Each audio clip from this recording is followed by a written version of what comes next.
A drafting partner, a dance partner. However, right here, guys, no drafting inside. All yours, John. Thank you, Jerry. Well, as we said earlier, Ernie Irvan does have a lot to prove today here at Talladega, and he is sitting on the pole. He, along with Ricky Rudd, who's starting in the 4th position, I believe are going to have a lot to say about, well, my drafting partner is back right now, a lot to say as to whether Ford's winning streak continues. Bob? And, John, that Ford win streak is now at 12, 8 consecutive this year, and the last 4 NASCAR Winston Cup races of 1991. The Winston 500 start is just moments away. Our Speed World coverage is being brought to you by GMC Trucks, the strength of experience. And by Valvoline, people who know use Valvoline. And we'll check the 40-car starting lineup for you as we get set for all-out competition on the fastest speedway in a moment. Driver leading at the halfway lap will win $10,000, and a fan at home will have a chance to win a beautiful Chevrolet Lumina Z34. If you have the correct UPC code from a Gillette product, such as Right Guard or Center, you could win an instant prize. To enter, call 1-900-436-7000 before the halfway lap. It'll cost you 95 cents, and you have to be 18. If your entry is selected, you and home are called, and you can name the driver who won at the halfway point. You'll win the Chevrolet Lumina Z34. Here now is the die-hard starting lineup. On the pole is Ernie Irvan in the Kodak Film Chevrolet. Outside row number 1 is Davey Allison. The second row consists of Sterling Marlin from Columbia, Tennessee, and Ricky Rudd from Chesapeake, Virginia. Third row is Bill Elliott, and alongside will be Morgan Shepherd. Going to the fourth row, it's Terry Labonte, and outside, Brett Bodine. The fifth row, Kyle Petty on the inside and Dale Earnhardt on the outside. And the rest of the starting lineup now, as we are just about set to go green for 188 laps of racing in the Winston 500. It's a beautiful day now. It was very threatening early this morning. As a matter of fact, the Weather Bureau is still calling for about a 50% chance of rain. But right now, we are in very good shape weather-wise and anticipating some excellent, exciting racing here at Talladega. And you can see there are some drivers far back in the field that's going to give us some of that excitement, Bob. How about that Darrell Waltrip, the pole winner last week at Martinsville, back in 33rd spot? And look at the huge crowd on hand here at Talladega as we get set for racing. The pace car has pulled off. The field comes down, anticipating a green flag. Ernie Irvan is on the pole with Davey Allison alongside, then Sterling Marlin and Ricky Rudd. We're looking for green for the Winston 500. Here it is. We're racing.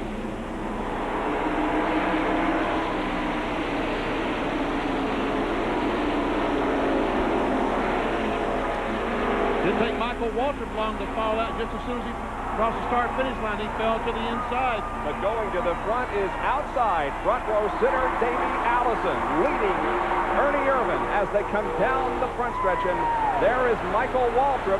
He got caught on the inside. Just doesn't have a drafting partner. Can't go to the front. There's Sterling Marlin. He's got Bill Elliott, teammates, bumper to bumper, trying to get by Rudd on the outside.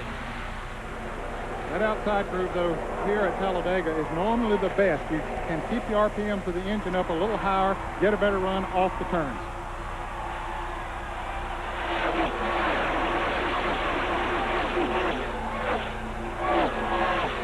Davey Allison will lead lap number 1. Right behind him is Ernie Irvan. Then the battle for third between Sterling Marlin and Ricky Rudd as we have the perspective of Morgan Shepherd as that's Rudd and Marlin right in front of him.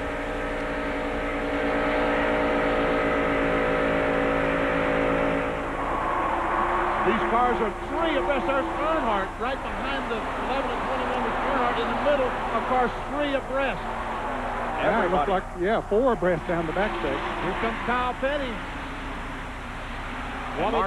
Mark Martin is there on the inside. He has picked up several spots here in the early going. He started 21st, but is moving up quickly. And Earnhardt comes up to challenge also. Wow, look at those cars, 3 abreast. Oh, is that Stanley Smith in the middle of that mess? Wow, you talk about crowded on the freeway. But Dick Beatty told them in the driver's meeting, gentlemen, there's got to be a lot of give and take. Now that was Ted Musgrave in the middle of that. The car that I was speaking of was Ted Musgrave. Still 3 abreast racing for position. There is Earnhardt going past Ricky Rudd and setting his sights on Sterling Marlin. Earnhardt has got 4th place. Well, I'll tell you, it's a miracle that we've gotten through those laps the way they've been jockeying around and running 3 and 4 abreast. Look out, Bill Elliott goes by along Brett Bodine, tries to follow him, and goes right by Earnhardt.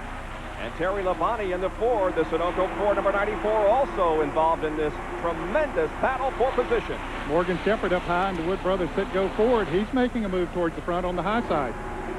And Harry Gant is in big trouble. The defending champion of this race has dropped back to near the tail of the field.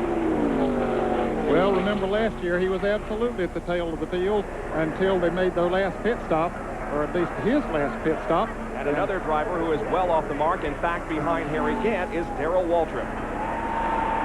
Look at those cars come off this one. Now, folks, I'm telling you, they're running 190 miles an hour. There's Dale Jarrett on the inside. The interstate car. Let's see if that was going to be a smart move. He went to the inside. He moved up to 6th from his 15th starting position, but it's going to be tough for him to pass down there. In fact, I think that was a mistake that he pulled down there. He passed Earnhardt on the outside. Let's go to John Kernan, who can tell us about Harry Gant.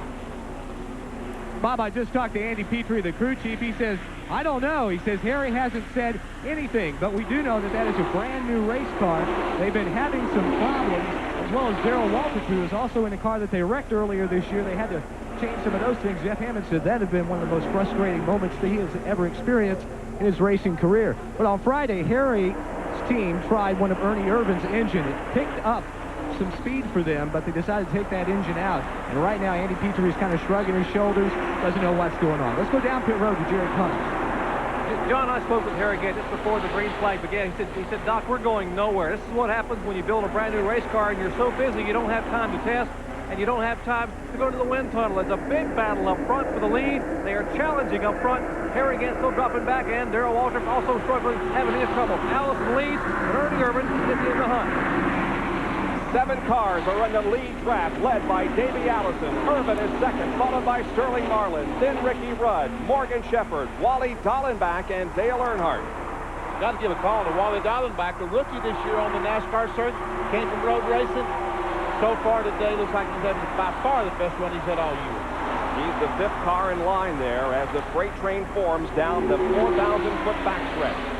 Because we talked about how drafting can work for you or against you. We mentioned Dale Jarrett there a moment ago. He was up to 6th place. He tried to pass Morgan Shepherd on the inside.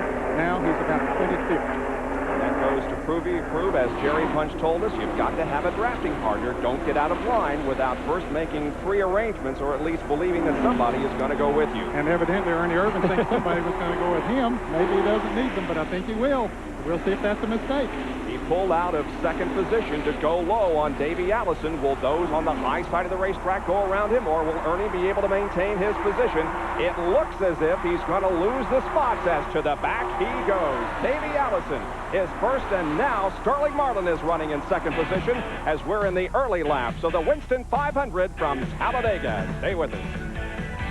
Talladega, where Davey Allison now leads a 5-car lead draft. That includes Sterling Marlin, Ricky Rudd, Morgan Shepherd, and Wally Dallenbach, doing a great job, as you indicated, Benny. He's running in 5th spot right now in that Keystone-sponsored car prepared by Jack Roush. And someone told him that he needed a dancing partner. He's picked Morgan Shepherd.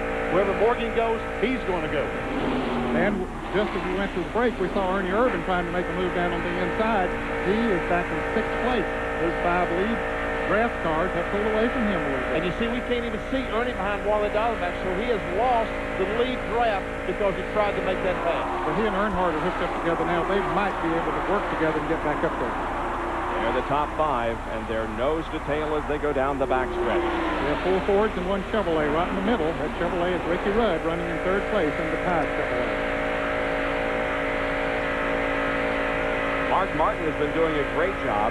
He was the one who had his qualification run nullified on Thursday, and now Mark Martin, after starting in 21st position, has worked his way up to 14th.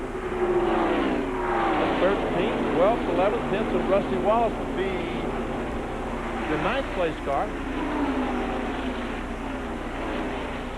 There's 6, 7, 8, that group of 3 cars. Irvin, Earnhardt, and Bill here's Elliott. a lead change as Sterling Marlin and Ricky Rudd have teamed up, and they're going to throw Davey Allison back, or are they? And look, making it 3 abreast is Morgan Shepherd. Now, Dallenbach says, I was supposed to be following that 21 car. Uh-oh, better not do it now. Nope, got shut off there a little bit. Now Rudd's going to try to come back up on the outside. That's going to allow Marlin to pull away a little bit while these other 4 cars race side by side back there. So Davey Allison goes from the lead back to 5th position in about a half a lap. And fellas, every time Sterling Marlin in this Maxwell House Ford leads the lap, $100 goes to the Miracle Children's Network. So they just got $100. Compliments of the Maxwell House people. Morgan Shepherd and Ricky Rudd are running side by side for second spot. Look at Earnhardt on the outside of Dallenbach. Oh, boy. So Earnhardt and Irvin did hook up together and caught that crowd. And Jerry Punch has Steve Lloyd in the pit area. And they are all smiles here in the Wally Dallenbach crew. And Steve Lloyd, the crew chief. Steve, you've got to be impressed with how well this young driver, only having run a few laps in his life here, running so well early on Wally Dallenbach. Yeah, it's the same car we had at Daytona, and it was awful fast before he got wrecked. We had to run on the backup car, but the guys did a good job. Put this car back together just like we had it at Daytona, and we were awful good yesterday in practice. And we'll just see what we got. He's hung out to dry right now, dropping out of the grass. And even though you might have a good race car, sometimes experience can hurt you, or I should say inexperience.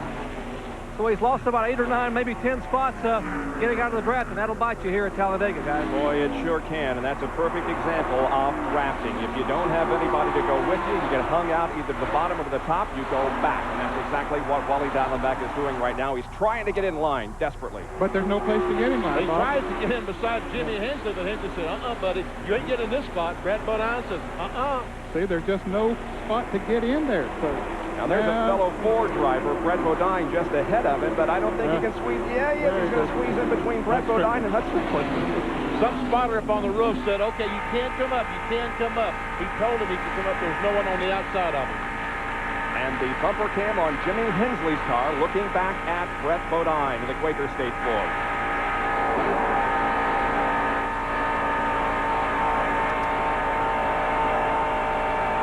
Meanwhile, Harry Gant just continues to struggle. Jerry, have you found out any more about his problem? Bob, we really haven't. We talked about the fact that the body, this is not right to run at these speeds here, but you kind of realize these drivers don't lose their sense of humor even at close to 200 miles per hour. A minute ago, the crew radioed Gant said, you better hustle, Harry, you're losing the draft. He chuckled back on the radio and said, what draft? I've never been in it. No, he hasn't. He got out of it at the very beginning and went straight to the back. Fellas, I wonder if there's something wrong with the car number 4 of Ernie Irvin. He got down on the inside. I'm not sure that even now he's back up in the line, but boy, he's dropped about 6 or 8 positions as well. Can't even see him in this lead pack. Now Morgan Shepherd's down there out of the draft, so maybe it was just getting out of the draft for Ernie Irvin. Well, our innovation here on ESPN's Speed World coverage of NASCAR Winston Cup Racing, our Napa Field Summary, the first of the afternoon. We show you the entire field rundown as it stands right now. Not 5-10 laps ago. This is current information. You know, maybe the last lap because positions are being changed, of course, on the racetrack, but this is the way they were running when they came down the last lap. It's still Sterling Marlin leading, but Ricky Rudd now is running second, and Earnhardt heads to the high side, and Davey Allison will also. Yeah, I think he figures that Davey, I know he can help him up there, and I think Earnhardt figures he will help him if he gets the shot up there on the outside, but now they drop back in line. I think you're right, Ed. I think all these guys are going to try to pass on the outside all day. They seem, Earnhardt looks on the inside. He wants Rudd to go with him. No, I guess he's going to try to pass Rudd himself. Yeah, and he runs in there and slides right up in front. He makes himself a hole and fills it. One car out of the race already. Number 53 car.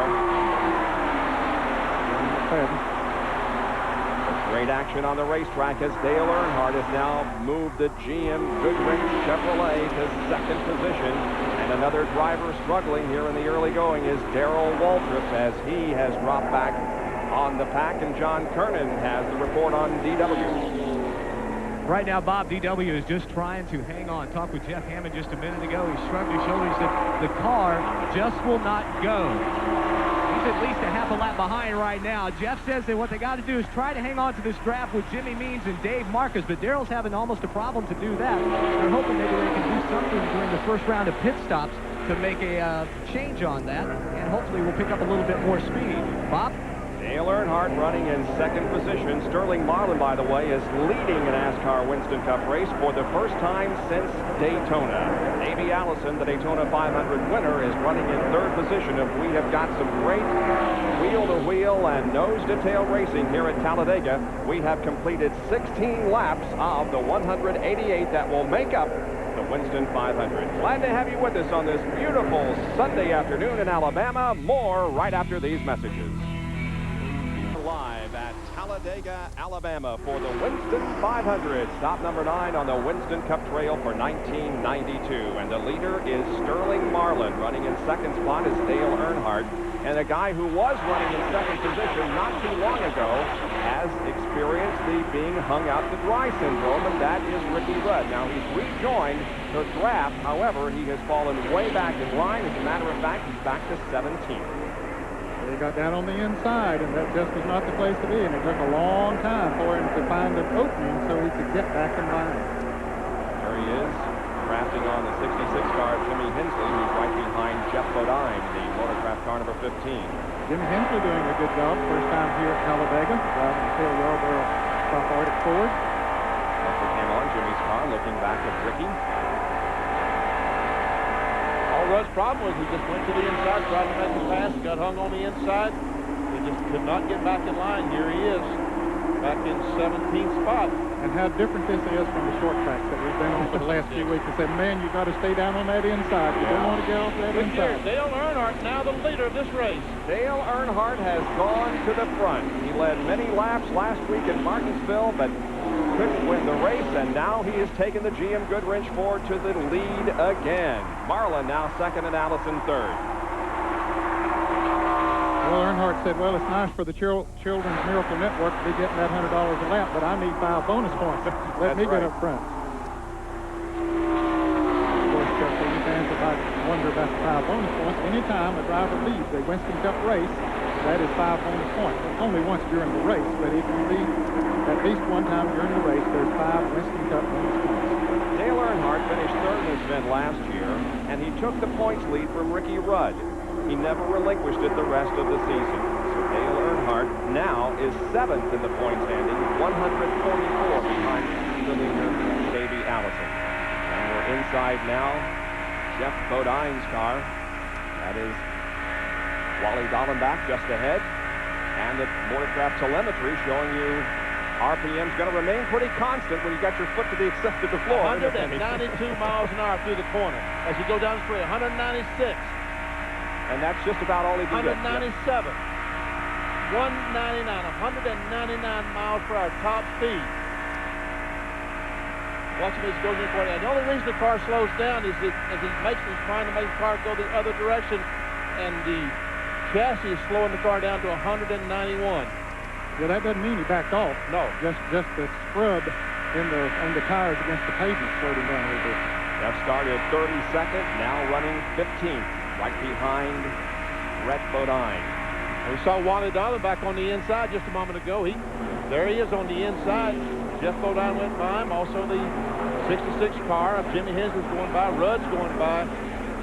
Dallenbach is going to find out. Ooh, and he squeezes up right in front of the 12 car. The 12 car heads to the inside, and he's going to see what he can do, but he stands a chance now of losing some spots. Well, unless Dallenbach will back off, which he won't do going into that turn. That's Greg Saxon, number 41, running behind Wally. And we show you the interval between that group of cars and the leader, Dale Earnhardt. Rusty Wallace was the 5th place car.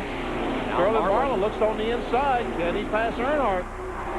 He's going to have to do it by himself, because so far his Ford partner hasn't gone with him down there. So he said, I'll just do it by myself. Well, maybe he won't. He's going to get hung out.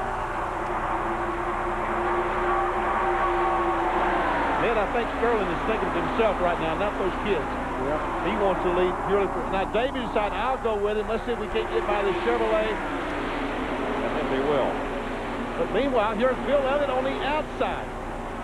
And they've got Earnhardt pinned in between them. There's Rusty Wallace coming along in the Miller Genuine Draft Pontiac number 2, and Terry Labonte is there also. 3 abreast down through the tri-oval. A great battle for second spot as Marlin has the lead. And Sterling Marlin moves over and leaves his teammate Bill Elliott out to dry. Okay, now once somebody made the move, then we get some 2 and 3 wide breast racing. They were just running single file, but they've changed all of that. Here's Morgan Shepherd. He wants to go up there. He went 3 abreast down in turn 1. He's still on the inside. Now, if he can catch on to Earnhardt, maybe they can get by these cars. Ooh, Earnhardt and Bill Elliott touch a little bit. And look at Davey Allison. He's way down low. Yeah, he got caught down there by himself. Trying to pick up some position. He went by Morgan Shepherd on the inside. He wants to get a little draft off the 3 car, but now the 3 car moves up. Davey has to depend on the 26 car, the green car, but he moves in line. He's left the 26 out of Hank. Nope. He started to move up in front of Rick Mass. That's how wrecks happen in this place, is the guy's trying to get back in line. Exactly. Morgan Shepherd is way down on the bottom. As Marlin now has the lead over Bill Elliott and Earnhardt. There's Morgan. Out of line, trying to squeeze between Spencer and Dallenbach. Can't make that work. Fellas, with all of this racing going on, it's let almost the entire field catch up. There had been one pack of cars that have been separated from the lead 20 or so cars, but now just about everybody else is caught up with them running side by side up front. Remember Daytona, guys, that big crash on lap 92? Both Junior Johnson's cars were heavily involved. Now, the car number 11 of Bill Elliott, that car was salvageable, the Budweiser Ford, but the 22 car of Sterling Marlin was totally destroyed. They took it out back and buried it. Now, Junior Johnson doesn't like to spend a lot of extra money and build new race cars. Say, hey, we'll just go out to the barn and we'll get one we had a couple of years ago. Well, the one they rebuilt to bring here for Sterling Marlin was a car that Terry Labonte used to win here at Talladega back in July of 1989. In fact, that car was so old, the crew said, I think Junior drove that car at Darlington in '65, at least the chassis. This thing is an old one, but it's a goodie. And Darrell Waltrip has gone a lap down, while Bobby Hillen has been black flagged as the crew checks for an oil leak. So Darrell Waltrip, who finished second in this race last year, has already lost a lap in the first 26 laps. That's the Team Ireland car that Bobby Hillen is driving, the owner from Ireland. Comes over, loves Winston Cup racing, came over to run the Winston 500. We're at Talladega, Alabama for the Winston 500, and at the moment, it is Sterling Marlin leading. We'll be right back. On ESPN. At Talladega, it is still a side-by-side and a nose-to-tail draft of speed. 193.012 is the average at this point, and that's faster than they qualified. Yes, Ernie Irvin qualified at 192.831. That was his qualifying speed. These guys are racing faster than that. The first 3 cars are Marlin, Elliott, and Dale Earnhardt, and then a little bit of separation back to 4th place, Davey Allison. Did I really say a while ago that Goodwrench Ford? Man, my mailbox is going to be full this week. I hope you did. I'm sorry if I did. The GM Goodwrench Chevy is third behind a couple of Fords. And those 2 Fords belong to Junior Johnson. He must be awfully pleased with the way his car's been running this year at Daytona in the 500. Right up front all day long. They've been up front all day long here today. First few laps of the Winston 500, first 30 laps. Also, driver that started back in 26, Jimmy Spencer, and all the Black Bull Chevrolet of Travis Carter now moved up in the top 10 in 9th place.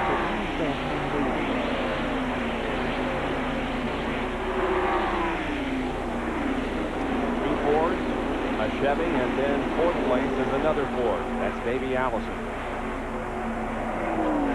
Looks like David's going to be able to run that group down pretty handily because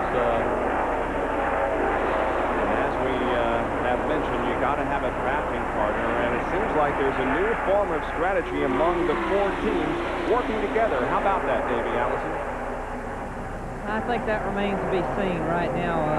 You know, last year in July, there was a lot of words spoken about no cooperation amongst the Ford drivers on the racetrack. Now, off the racetrack, the Ford teams have cooperated very well, and that's why the Fords have done so well this year. But what happens here on Sunday when the green flag falls remains to be seen. He's not telling anybody. You know, these guys are driving Fords. A bunch of them are driving Fords, but yet they want to win the race. They want somebody. They want to win that baby. Everybody for himself. And John Kernan is down on pit road with Mike Beam. Mike Sterling looking really good out there, kind of reminiscent of Daytona. I mean, he's right out there leading the pack, but it's in a different car. Yeah, this is an old car. The guys put a new body on it. You know, Terry drove his car, won a race down there in 88 or 89. I don't really know. And Jeff drove the car last year and wrecked out here, but we took it. And my fabricators, they put a body on it. It's a brand new car, you know. I was kidding Junior. He told me I was going to have to just use that old car if I wanted to. And I was telling everybody that Junior ran it at Darlington in 65 when he was on the boat down there. So it's doing well. Mike's now 60-feet cars, you know, doing well. So my guys doing good. Now, what about pit stops coming up under green? You have to have a driving partner or a dance partner, as we're drafting partner, as we've said all day. Do you have something set up? Did you guys talk about this and prearrange it? Yeah, I talked to a couple people. Tim and them, I figured we'll stop together, or Larry, you know, or Dale. I figure Sterling's still leading when we stop. A couple of them will stop, you know. We're having a little heat problem right now. That's why we need to stay out front, but I think we'll be okay. That's Mike Beam, the crew chief. We expect pit stops to begin happening, guys, in probably 15 to 20 laps. An incredible pace that's being set. We have been green all the way, and let's hope we can go the entire 188 laps without a caution. 34 laps in the book right now as we begin to think about the possibility of first pit stop. And that's one problem, guys, with this drafting and drafting so tight. The car tends to overheat, and that's why Sterling Marlin wants to be out front so that he can keep that Maxwell House car very cool. Well, that's right. There's no way for air to go through the grill, through the radiator, to cool the thing off when you're right behind another car. And here's Harry again. This green and white car right in front of Sterling Marlin, almost about to go a lap down. Almost. Winner last year. We said that he was not much of a factor last year. He was more of a factor than he is now because he stayed the lead lap all the time last year. He has gone a lap down as Marlin and Elliott and Earnhardt all go past him on the outside, and all Harry can do is just watch them streak by. When you mentioned, Ned, the 98 car, there's Jimmy Spencer. He has worked himself into the top 10. Boy, this team has had a tough year in 1992. Travis Carter-led team, but Jimmy's looking very well here. Started 26th, currently in 9th. See, Wally Dallenbach's worked his way back to 10th. You know, he got caught on the inside, drifted back to about 20th. Jimmy Spencer didn't even qualify for Daytona and has had trouble at other racetracks, but Molly Black Gold Chevy looking good right now. He's doing a good job of staying in line. That's what he needs to do. I'm right behind Mark Martin there. Mark now up to 8 for his 21st starting position. And Mark is close enough right now to the front that he doesn't have to worry about going any further. He can see the leaders as long as he can see them, know when they're going to pit. He can pit with them. Now it comes down to the pit crews. There's so much pressure on the pit crews right now to make that good pit stop. And the number 10 car, Gary Cope, is also in this group. And, of course, the new crew chief on this car is Barry Dotson, and Jerry's with him. Gary Cope qualified 29 to work his way into the top 15, but minutes ago we heard that he might be having a bit of a brake problem. What is it, Barry? I tell you, you guys don't miss a thing. He does a lot of maneuvering with the car using the brake pedal for position, and it's a real small set of rotors. I'm sure he's just got them warm right now. I'm going to tell him we'll be in here in 4 or 5 laps. Try to get off of him and cool him off. So normally at this speedway, brakes aren't a problem until you pit, in which those pit stops will be coming up in about 5 to 7 laps. Yeah, there's the first definite indication of when we might be able to see pit stops occur. Barry saying within about 4 or 5 laps. He's going to bring his driver, Gary Cope, in for his first pit stop. That's Alan Kowicki running right ahead of him as the leader continues to be Sterling Marlin, with Bill Elliott running second and Dale Earnhardt is in third. Great racing so far. Thanks for joining us at Talladega, Alabama, and the Winston 500. Sunday afternoon drive at Talladega in the Winston 500. Boy, it looks so easy as we watch Jimmy Hensley negotiate these 33-degree banks at speeds approaching 195 miles an hour. But it's not easy because there's cars beside of him, in front of him. They're everywhere, and they're all running the same speed, 195 miles per hour. That's Buddy Baker in the Canal Insurance car right in front of Hensley. Brett Bodine on the outside. There's Alan Kowicki up on the outside, the Hooters Ford. Is that yellow car Michael, or is that Greg Sachs up there? Looks like Michael Waltrip. Denny, we're seeing some cars beginning to slip and slide a little bit out there. Those tires are getting hot. Maybe the car's getting a little bit loose. And there's a lot of jockeying around again for position. They know those pit stops are coming up. They want to get up as far as they can before they have to make a pit stop. And as you're looking at this field, something to remember, these guys could go forwards or backwards about 5 positions in one lap if they get in the wrong position. So this is how they crossed the line last time around. Wally Dolan back there on the right. The King is on the left.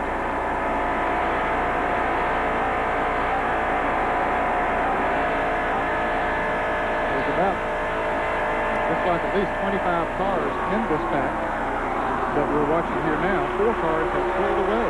Sterling Marlin, Bill Elliott, Dale Earnhardt, and Davey Allison have pulled away from this group of cars. And as these cars run side by side, they're going to pull further away. The number, of course, on the right is number of laps down, and cars out of the race, that's also specified.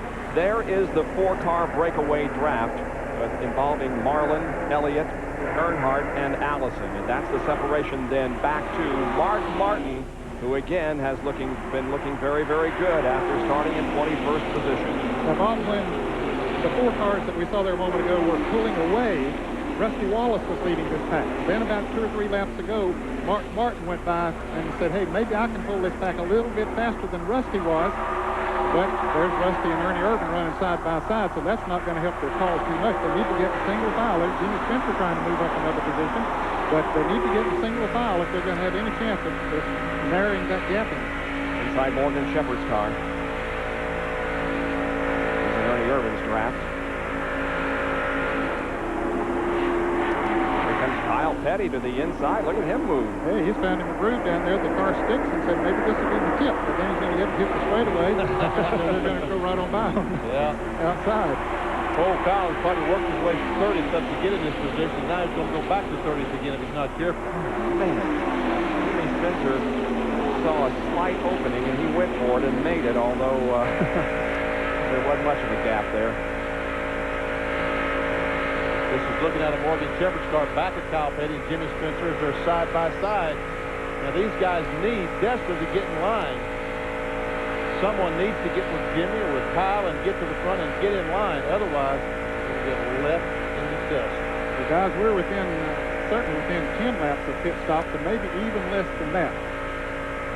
They're coming up for the 44th lap right now, and they might be able to go 50 laps on this track with these carburetor restriction plates, but I'd say that would be pretty close to the limit.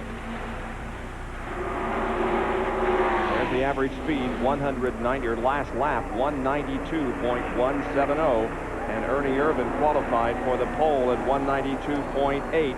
It is a very fast, blistering pace on a warm and humid afternoon in Talladega that's being set by Sterling Marlin, closely followed by Elliott, Earnhardt, and Davey Allison. We'll be back with more of our live coverage from Talladega after this. Alabama, the 23rd annual Winston 500, getting set for the first round of scheduled pit stop. And here's what should happen. Dale Earnhardt has complained to his crew that his car is a little bit loose. They're going to adjust the rear spoiler, push that blade up about 2 degrees. Davey Allison's complained his car is a little bit tight.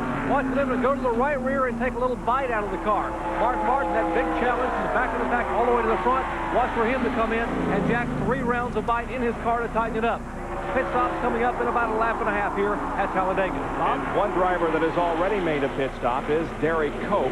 And with the brake uncertainty, he came in early just in case the brakes didn't hold. He didn't want to slide into anybody. So Derek Cope has already made his first scheduled pit stop. So is Dave Marcus and Jimmy Means, both who have some sponsorship today from STG, the Southeast Technical Group. They're going back out on pit road. Charlie Glocksback and the Team America car just made a pit stop. So is Greg Sachs and the Kellogg Chevrolet. And others will be coming in here very, very shortly. Davey Allison has a lot going on this race. He could pick up a $100,000 bonus from RJR and move a step closer to the Winston million if he could win 3 of the big 4. That is, he's already won Daytona. This is the second leg. In the World 600, the Coca-Cola World 600, the third leg, and the Southern 500, the fourth leg. If any driver can win 3 of those 4, he'll win $1 million. And of course, if you win 2 of the 4, you get $100,000. Let's see if pit stops will be occurring this lap. Let's see.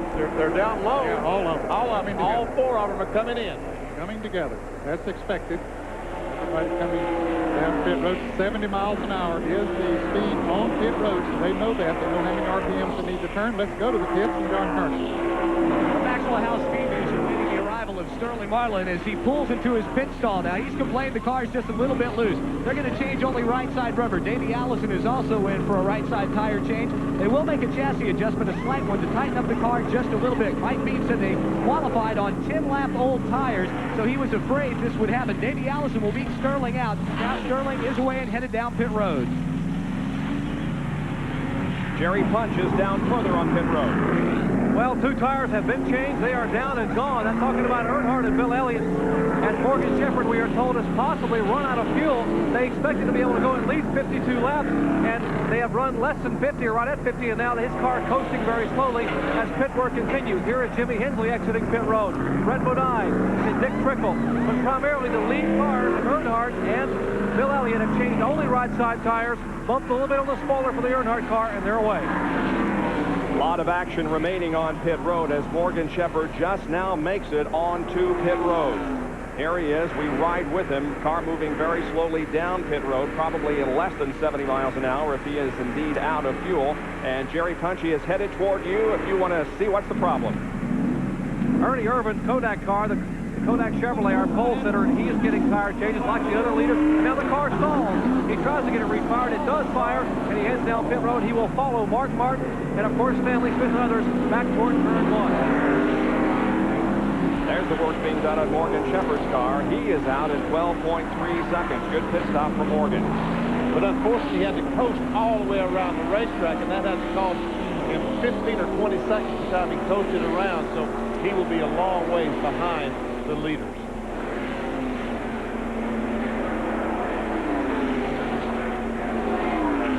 And this all shakes out, fellows. Sterling Marlin and Davey Allison are going to come out the best on this situation because they're going to be in front of Bill Elliott and Dale Earnhardt, who are hooked up in the draft. Not too far behind, but at least they're out of the draft with some 2 cars. Davey Allison is in front of Sterling Marlin at the moment, but there's still some other pit stops to be made. In front of Sterling as he checks the rearview mirror and shifts into gear as he picks up speed going Bob, that's not Sterling Marlin. Oh, I'm sorry, Morgan Morgan Shepherd. Thank you. What are you watching? I'm just so excited about this race. He said it's probably going to be an exciting race. That's right. Got you excited. There is Mark Martin and Sterling Marlin. Now, Where do you see Sterling Marlin in that thing? Isn't that the 5th car there? There's Mark Martin. You got one right. Atta, baby. That's Ricky Kyle Rudd and Ricky Kyle Rudd. Petty. That's right. Now, there is Sterling Marlin. Well, he was there on... Dave Martin. Oh, you got her. okay, way out in front of this group is Sterling Marlin. And Davey Allison is leading this race now. Well, maybe we better go make some phone calls here and enter the Gillette Halfway Challenge sweepstakes. Call 1-900-436-7000 before the halfway lap. The call will cost you 95 cents. You've got to be 18 years of age or older to enter. Stay tuned to see which driver wins the $10,000 reward. If your entry is selected, you're called at home. You will win a Chevrolet Lumina Z34 if you can name the driver who won the Gillette Halfway Challenge. And you can win an instant prize if you have the correct UPC code from a Gillette product. There's Ricky Rudd, Mark Martin, Kyle Petty all drafting together, trying to get back to the front. As you said, Davey Allison is the one who came out the best on his pit stops. And I'm telling you, if this stays green flag all day, his pit stop's going to win or lose this race for the drivers and cars for it. Yes, sir, because 1 second in the pits can mean the difference of being in the draft and out of it. Look at Kyle Petty, barely can hang on, or can he hang on? Ricky Rudd had an awfully good pit stop. He is being shown in the 5th position now with Mark Martin there in 6th. And Rudd was back about 15th before they made this pit stop, so he really made a good stop. There's a gaggle of a dozen cars running side by side. Oh, that looked like Glotzbach and Spencer got together just a little bit, followed by Rick Mast. They're going by Darrell Walter. Walter just came out of the pits. That's Judy Donlater's car. That's Spitfire Spark Plug car. And here is the leader, Davey Allison, Sterling Marlin, and folks, Dale Earnhardt and Bill Elliott have run that front twosome down. They were, what, 100 yards back then? Yeah, they were more than that, Benny. They were a little over a second behind them, and so they have run them down. They teamed up together and pulled right back up there. So there are the 4 cars that we saw running in the first 4 position before the pit stop. The only thing different is Davey Allison was 4th before they made the pit stop. Now he's 1st. As Bob Shack, the Shoney's in car, moves over as the car's lapped by him. Davey with some bad luck last week at Martinsville, finished in 26th position, but still maintaining that points lead by a scant 16 over Harry Gant. So the first round of pit stops have been made, and we now settle down for more green flag racing. It's been green all the way for the first 54 laps of the 188-lap Winston 500. The world and through the year, ESPN's award-winning Speed World auto racing coverage. This week in Talladega, Alabama for the Winston 500 NASCAR Winston Cup race. And it's Davey Allison, Sterling Marlin, Dale Earnhardt, and Bill Elliott running together the front 4. So far, these cars are averaging 190 miles an hour. That's where they pit stop going, where they slowed down, stopped for about 15 seconds, changed tires, filled the car for fuel, and back on the racetrack. We're still averaging 190 miles per hour. There are the front 4 now, and we show you the interval between 4th and 5th position. Now there's Ken Schrader. He has been lapped, waiting on the 5th place car to come down, and that is Ricky Rudd, and right behind him is Mark Martin. They're pretty far behind that. Rudd was much closer. Rudd was behind Mark Martin a couple of laps ago, so I guess they're passing each other back and forth, trying to figure out which combination is faster. How can we get to the front? How can we catch these guys? If Rudd is a little bit quicker in front than Mark Martin, that's how they'll run. And it might also be, Vinny, that they're doing that to help cool maybe if one of them gets. They might be overheating. Yeah, that's right. They're talking about Sterling Marlin. His is overheating. We see Sterling Marlin about following that 28 car. There's no air can go through that grill. So you got to get the air through the grill, through the radiator, to cool these engines off. Here's 7th and 8th. Kyle Petty and our pole sitter, Ernie Irvin. Now, Petty had lost the draft from Mark Martin and Ricky Rudd a while back, so he had dropped back, and Ernie Irvin had come out of a pack of cars back there and caught him, so they can maybe hook up together. Now Irvin is going to try to pass him and say, hey, I'm running faster, and Kyle realizes that. He won't fight him. He'll say, I just hope I can hang on to him. I think he will be able to. So just these 2 cars. Ernie doesn't have anyone in front of him to catch a draft on to help him, so Kyle will pull up on his back, but now they'll run together. As he goes down in the corner, Kyle ought to be able to drive in and close the gap between he and the 4 car. 7th and 8th position, Ernie Irvin and Kyle Petty. Irvin, of course, eligible for the Unical bonus money, mounting today to $22,800.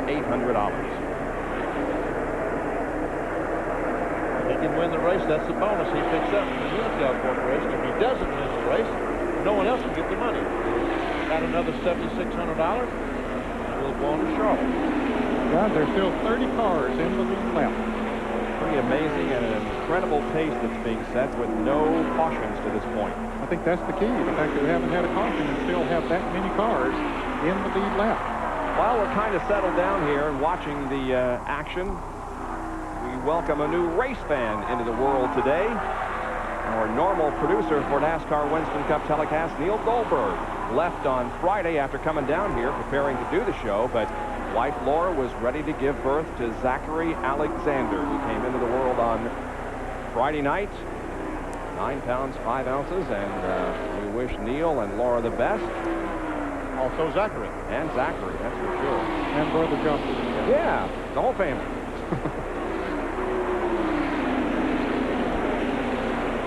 Jimmy Spencer. Right behind him is Rusty Wallace and then Michael Waltrip. Spencer leading this group. Jimmy Spencer right now is 11th spot, 10th spot. 11th.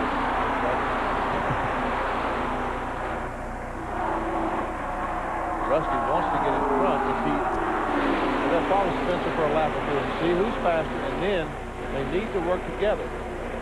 Crews need to work together to keep these cars running as fast as possible, because I'm telling you, they got Davey Allison, Sterling Marlin, Earnhardt, and Bill Elliott up there.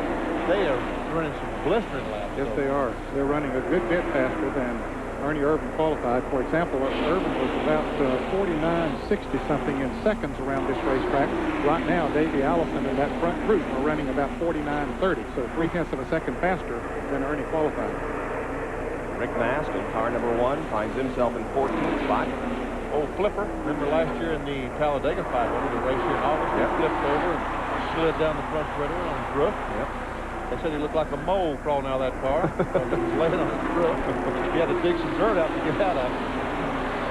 That is Stanley Smith right behind him. Stanley was another one of those guys who had disqualification of his first qualifying run. They found some what they determined as illegal fuel, and so he was disqualified and qualified on the second day. And I think it was fuel that was not, it was not a hopped up type of a fuel. It was not an additive. They had been down here testing last week. Michael Walker seems to be off the pace there, guys, and Tim Paul Pontiac. Just more than out of the track. It looks like Michael Walker's problems are continuing, because he is definitely off the pace. But anyway, they were down here testing last week, a group of cars, and the Unical pumps, they've changed things around here in the infield of Talladega, and the pumps were not working to get Unical gas. They went across the track to the Talladega Super Speedway, got some Cam 2 gas just to finish their test. Well, they didn't take that out of the car, so the Stanley Smith group said, and it was still in there, but it was not the Unical gas that they're supposed to have. So Michael Waltrip relinquishes 12th place as he is running very slowly on the racetrack. Back on the racetrack, there are a lot of positions being changed. Here's Wally Dallenbach running alongside Jeff Bodine again and Greg Sachs. Dave Bader in the red and white car, Harry Running's car. Sachs. Motorcraft telemetry once again showing you the RPMs and the speed that's being changed. You'll not see, of course, any braking, or probably not. Every once in a while, he might reach up to just touch it with his left foot to keep from running over someone in front of him, but he certainly doesn't have to use the brakes to slow the car down to enter the corner. Under normal circumstances, you don't do it. And you speak with authority, Mr. Parsons, because we'd like to point out that here in 1982, Old BP was the first Winston Cup NASCAR driver to officially qualify above 200 miles an hour at this racetrack. Yeah, ran I think 200.1. Later in 1985 or something, or 87, Bill Elliott qualified for 212 miles an hour a year. As a matter of fact, he qualified this weekend 21.9 miles an hour slower than he did in 1987. They have restricted the engines in the car, so they just will not run that 215 miles an hour. It's just simply not safe. Great shot from the roof cam here on Jeff Bodine's car as we are at Talladega Super Speedway and running speeds in excess of 192 miles an hour. Davey Allison has the lead. Back in just a moment.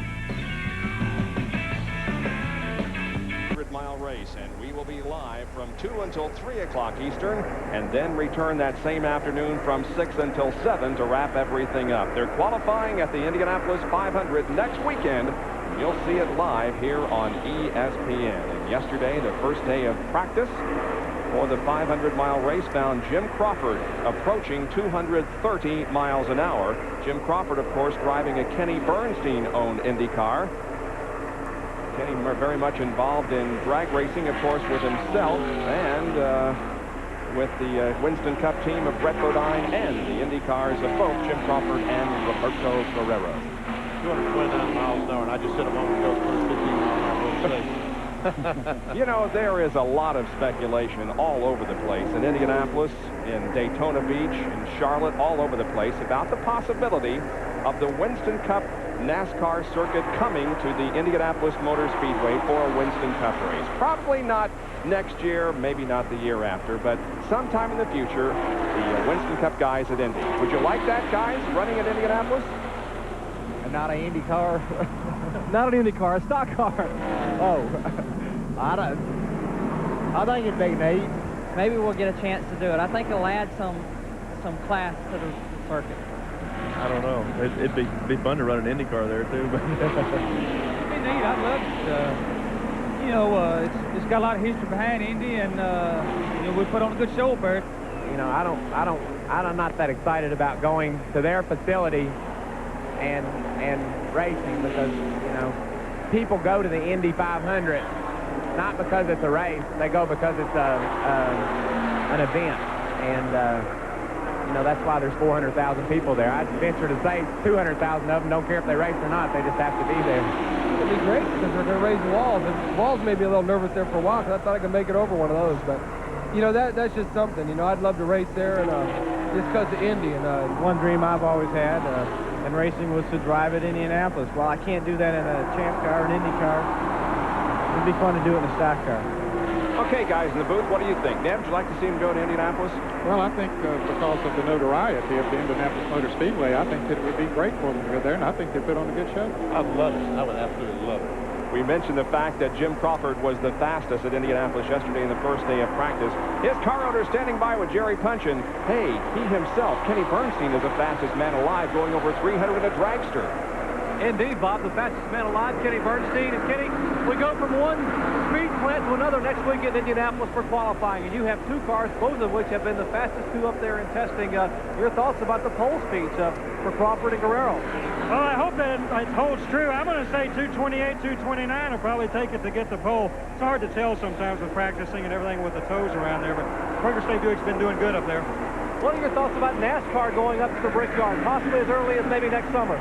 It looked pretty exciting. I happened to be there today. They were testing the IROC cars, and they looked like they were having a lot of fun out there. So it's a great part of the country to have a NASCAR race, believe me. Well, the man who will get the best of both worlds, IndyCar racing, you have two cars up there next week, and possibly a NASCAR race there in the future. And meanwhile, his car running off the wire here at Talladega as we've had a change up front, Bob. Indeed, Sterling Marlin has taken over command of the lead again from Davey Allison, with Earnhardt still running in third and Bill Elliott in fourth spot. If Sterling Marlin's car is still running hot, I'm sure he wanted to lead this thing and try to cool it off a little bit. But what about poor old Earnhardt and Bill Elliott? They're back there and certainly haven't been able to get any fresh air at all to cool their cars down. I just talked to Mike Beam. I said, yeah, Sterling just decided the car's running a little bit too hot, so he decided to punch it and pass Davey. And Mike Beam looked down, he said, big smile on his face. I wish you could have seen it. He said, yeah, that's right. Sterling has had one of the strongest cars, if not the strongest car, in the first 73 laps of this race. And every time he leads a lap again, $100 for the Children's Miracle Network for Maxwell. Look at this. 191.1 miles an hour with a pit stop. And the race record is 186. 288. That was Bill Elliott back in 1985, and one of the reasons because the speed was so fast that year was because they had the fewest number of cautions in history here at Talladega. That was 2, and so far we haven't had any. Wouldn't it be wonderful if we could run this entire race without a caution? But there is a lot of traffic back of the leaders. I'll tell you what, if we don't have a wreck back there, it's going to be up there. Because it's from 7th to 23rd. All those cars, bumper to bumper, all of them, knowing that 7th place is right up there. They're going to get mentioned if they get up to 7th, but we're not going to talk about them if they're back to 23rd. You know, Richard Petty, we're not going to talk about you back there. You got to go to the front. Terry Labonte, you got to get up past these guys. Morgan Shepherd, you know, he's doing pretty good. The fact that he ran out of gas and had to coast around the racetrack to beat this time. Yeah, that was explained to us by Jerry on pit road while we went a commercial break. Morgan's path toward the pit was blocked when he wanted to come in, and then the car ran out of fuel. Look at Jimmy Spencer really going high up in turn 2. He almost got to the wall before he ever got started down the straightaway, but he came off of it, got a good run down the straightaway. Well, a pretty good run. Morgan Shepherd is still there beside him. Both of those drivers, Bob, will be making a special appearance a week from today if we see Charlie Glotzback down on the inside coming around. But Jimmy Spencer, Morgan Shepherd, Dale Jarrett, Junior Johnson, yours truly, will be at the Race of Life, Race for Life, at the Poco Rhythm Ranch in Morganton, North Carolina, to benefit 2 young boys, Leon and Danny Crump. Now, Danny Crump, Sr., is a member of Travis Carter's crew chief, or a member of his crew, and he has 2 young sons who have a rare disease, adrenoleukodystrophy. and one of them needs a bone marrow transplant. So next Saturday, May the 9th, a lot of us are going to get together and try to help those boys. And Charlie spins. Charlie Glotzback, who won the ARCA race, is he going to save? No, there ain't no way. No. Caution is out. Yep, he makes pretty hard contact with the inside dirt bank off of turn number 2. Bringing out our first caution of the day. Charlie Glotzback in Sellersburg, Indiana, won the ARCA race here yesterday, was running alongside Richard Petty when he lost it coming off the second corner. Yeah, he just was trying to get by Richard and had to pin the car a little bit too much, had to bring it down a little bit too much, lost control, and he's made some pretty good contact. I'm sure that since they're not racing for the points, Junior's not racing for points, he will be slow this car up. Team America's split fire spark plugs car. Now let's see what happened. He's got the car started. He's trying to drive away. We see him on the inside of Richard Petty, but he wants to take the car up, all of a sudden just loses control. Richard is on the outside of him. That does not give him that usual, that cushion of air out there to lean the car on. Richard took all that air away, and he just lost control and took him off the corner. You can see he still has the wheel spinning there, Benny. He's wanting to get that thing. He had it in a forward direction for a moment, but then he hits that wall of dirt down on the inside, and you can see the damage that was done. Now Charlie's got it rolling again. That right front is going, let's see, that's going about south, and the left front's going north. So, yeah, he decided he better just quit. Yeah. But obviously Charlie is okay. He just wanted to drive closer to the camera position, Benny, so that we could get a good shot of the split fire. I'm glad to see that Charlie's okay. Took a pretty hard shot there when he hit the inside dirt bank. The pace car has the field bunched up for the first time in today's event. It comes on lap 77. Boy, these first 4 cars certainly did not want to see that car strike. They had this race decided amongst those 4 cars. One of those 4 cars was going to win the race. But there were about 25 others back there that were glad to see this car. Exactly. Now we have another angle of Charlie's incident, a little bit tighter. You see the front end starts to drift up just a little bit. He might have touched Petty there, and when he pulled it back down, the back end went around on him. Not much he could do about it at that time. Gets her down on the grass, and you can see the wheels are still pulling, spinning. He has it in a forward position, but it just won't stay. The momentum carries it around that way. Then he gets it straight again and said, hey, maybe I got it this time, but then the back end goes the other way. Don't get a lot of traction on that grass. And he said, uh-oh, here's this wall. But you know, he never locked the brakes up till there at the last instant. Yeah, he kept his foot on the floorboard. He kept right. He was letting the car roll. He was hoping to save it. A little different from just a couple of hours ago when we've seen him win here on ESPN. Well, pit stops are occurring once again. Here comes Marlin and the others. John Kernan reports. Well, as you said, this is what the leaders did not want to see, but those guys running in that second pack of cars are just thinking they're lucky stars. Sterling Marlin, the leader, brings the Maxwell House 4 down onto pit road. He will go to work. They will go to work on the right side. It'll be a 4-tire change. They will also make a chassis adjustment as Mike Beam comes across. Marlin on the top of your screen. Davey Allison on the bottom. Right sides are going on already. The jack swinging around to the left side of the car. Now, Sterling expected to get an adjustment also on the spoiler. They were thinking about beating that up. Allison's team now putting on his Joey Knuckles says, yeah, go, go, go. Davey Allison will get out now to beat up the spoiler a little bit Sterling's way, and Jerry is in Earnhardt's pit. They've already changed right side tires, John. Now left sides have gone on Dale Earnhardt and Bill Elliott. And Sterling Marlin goes by Earnhardt and Elliott on pit road, headed back to turn 1. Remember, this is the first time these guys have been able to pit under the yellow flag. He's only had one pit stop. That was a green flag stop with right side tires only. So we're under caution here in Talladega, Alabama, Talladega Super Speedway for the 23rd annual running of the Winston 500. Chevrolet trying to get their first win for 92. Back for more from Talladega after this. Of the Winston 500 from Talladega, Alabama. And for the first time this afternoon, the leader of this race is Elmo Langley in the pace car. We're under our first caution of the day, and it involved an accident out of turn 2 involving Charlie Glotzback. And Elmo was saying, am I ever going to get out there and make a few laps? But look who won the race out of the pits, ladies and gentlemen. Ernie Irvin must have just changed 2 tires or something like that, Ed. I think that was the case because he did get out first by a pretty good margin, really. So I think that he perhaps did just change 2 tires. Ernie Irvin is right behind the pace car as we are cleaning up the crash site over off of turn number 2. Charlie was able to drive the car down the road just a little bit, but then it stopped and is being pulled into the garage area on a hook. Davey Allison's right behind Ernie as we get set for the restart here in a lap or two. Sterling Marlin, Dale Earnhardt. There's still 25 cars in the lead lap, fellas. There's Jeff Bodine as he's taken a little bit of a breather from the 192-plus mile-an-hour pace that was being set. Jimmy Hensley also carrying one of our in-car cameras. He looks almost as relaxed there under caution as he did during the high speed. Morgan Shepherd, the Citgo car, also taking it easy. And Bobby Hamilton also carrying one of our in-car cameras here today. He's conferring with his pit crew. We saw his right hand. Underneath his thumb is a button. When he presses that down, he's able to speak to his crew. Well, let's go down to the pit area for a report from Dr. Jerry Punch. Bob, you know how some drivers are pretty superstitious. They like to get some good luck charms to get rabbit speed or whatever. Well, Dale Earnhardt has a good luck congressman here in his pits. And when we're with the Honorable Claude Harris, the congressman from the 7th District here of Alabama, lives over in Tuscaloosa. And now, Congressman, how did you get to be a good luck charm? And you're dressed up in the Goodrich uniform. How did this work out? Well, 2 years ago, I was Grand Marshal here, and Dale won, and so he asked me to come back this time and bring him some good luck, and so I'm here and I'm rooting for him.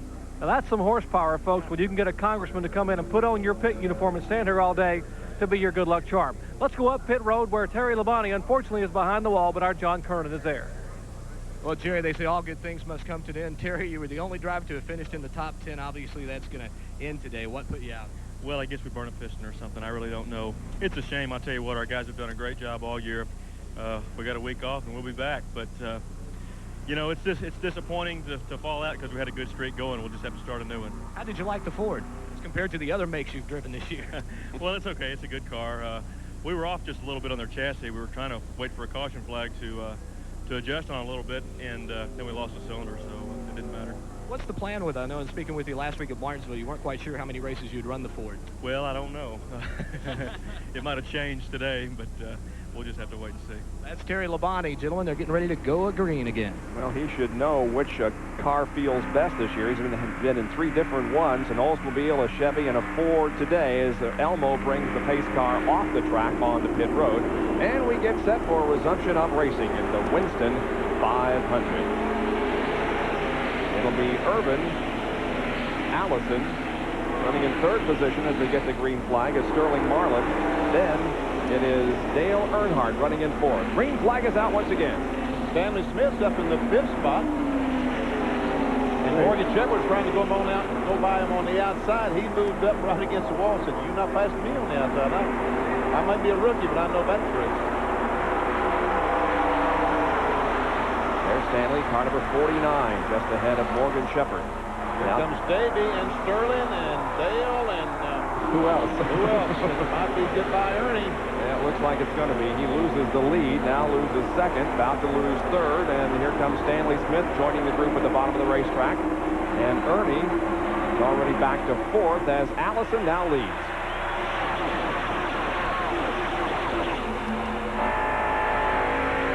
Inside Morgan Shepherd's car as he looks at Stanley Smith.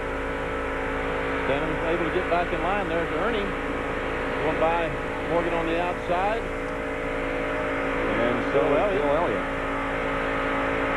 Looks like Morgan has lived on the bottom of the racetrack all day, hasn't he? Yes, he has. He likes to run down there. We're getting closer to the halfway point, and to enter the Gillette Halfway Challenge sweepstakes, call 1-900-436-7000 before the halfway lap, which is 94. The car will cost you 95 cents. You must be 18 years of age or older to enter. If you're called back during today's race and you can name the driver who won the Gillette Halfway Challenge, you will win a new Chevrolet Lumina Z34, and you can win an instant prize for having the correct UPC code from a Gillette product. Gillette Halfway Challenge coming up in about 12 more laps. It's lap 82 now, and the halfway point is 94. There's Ernie pulling out on the outside, trying to go by Stanley Smith on the outside, but once again, Stanley's not going to let him do that. Alan Kowicki, the car behind Bill Elliott. Rusty Wallace, right behind Kowicki. Ricky Rudd. Basically 9 cars now in that lead draft. Bringing up the tail, the caboose on the train is Ricky Rudd. He wants to stay in line. He sees a big pack of cars behind him. He wants to stay in line so that pack can't catch up to him. But he sees this race up front of him here. Ernie might have it this time. He might have finally gotten on the outside of Stanley Smith. I think he has. That will put Stanley back to the end of the line. He'll be the caboose on this train. We have seen the Winston Cup points battle tighten every race this year to the point now where the top 5 separated by 83. And in case you just joined us, let's review who has done what so far. Davey Allison, he's okay. Harry Gant off the pace very early. He's laps down. Terry Labonte is already out of the race. Bill Elliott is running well, and so is Alan Kulwicki. So again, we're going to see a tightening of the points in this event. Harry Gant is currently being shown in 30th place, 1 lap behind the leaders.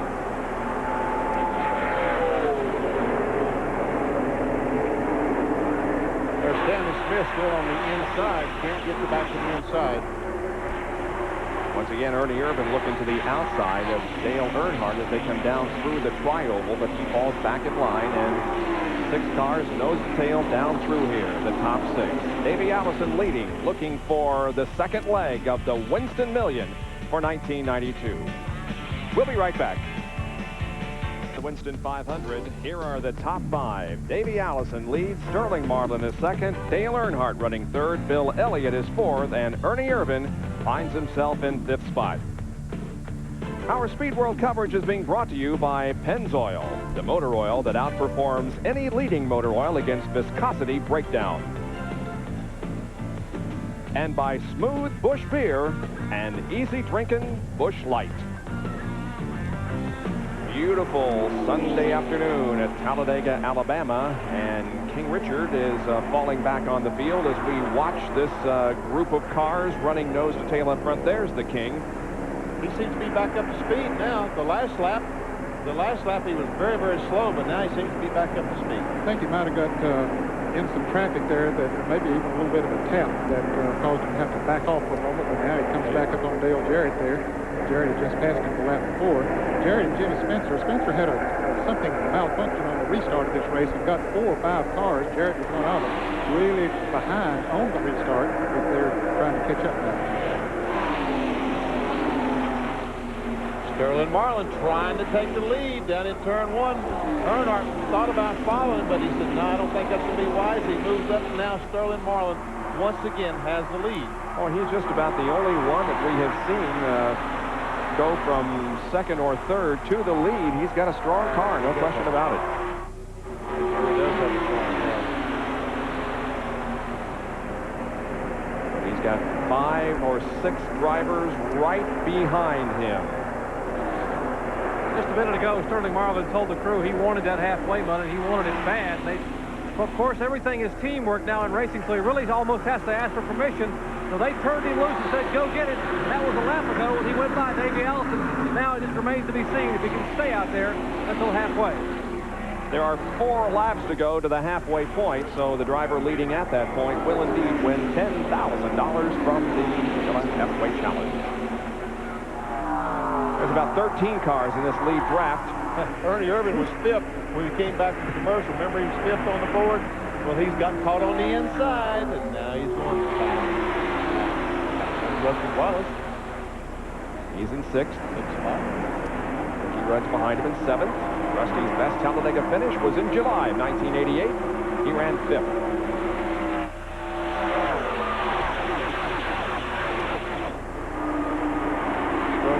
Trying to get a draft off that slower car up there in front of him. That's Jimmy Means. He wants that 10 grand. 49.23, the seconds on that last lap for Sterling Marlin. That's about 4/10 of a second faster than Irvan.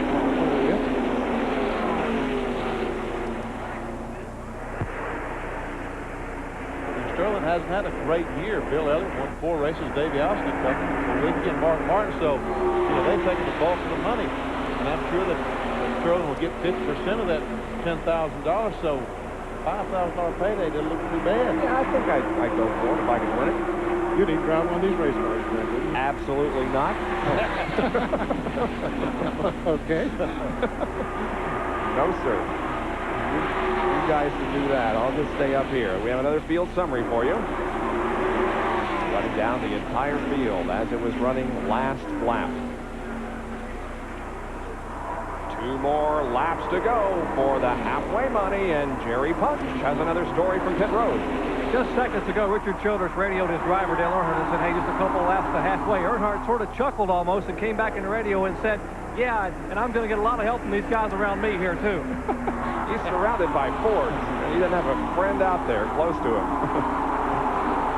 He probably can't even look in the rearview mirror and find a friend.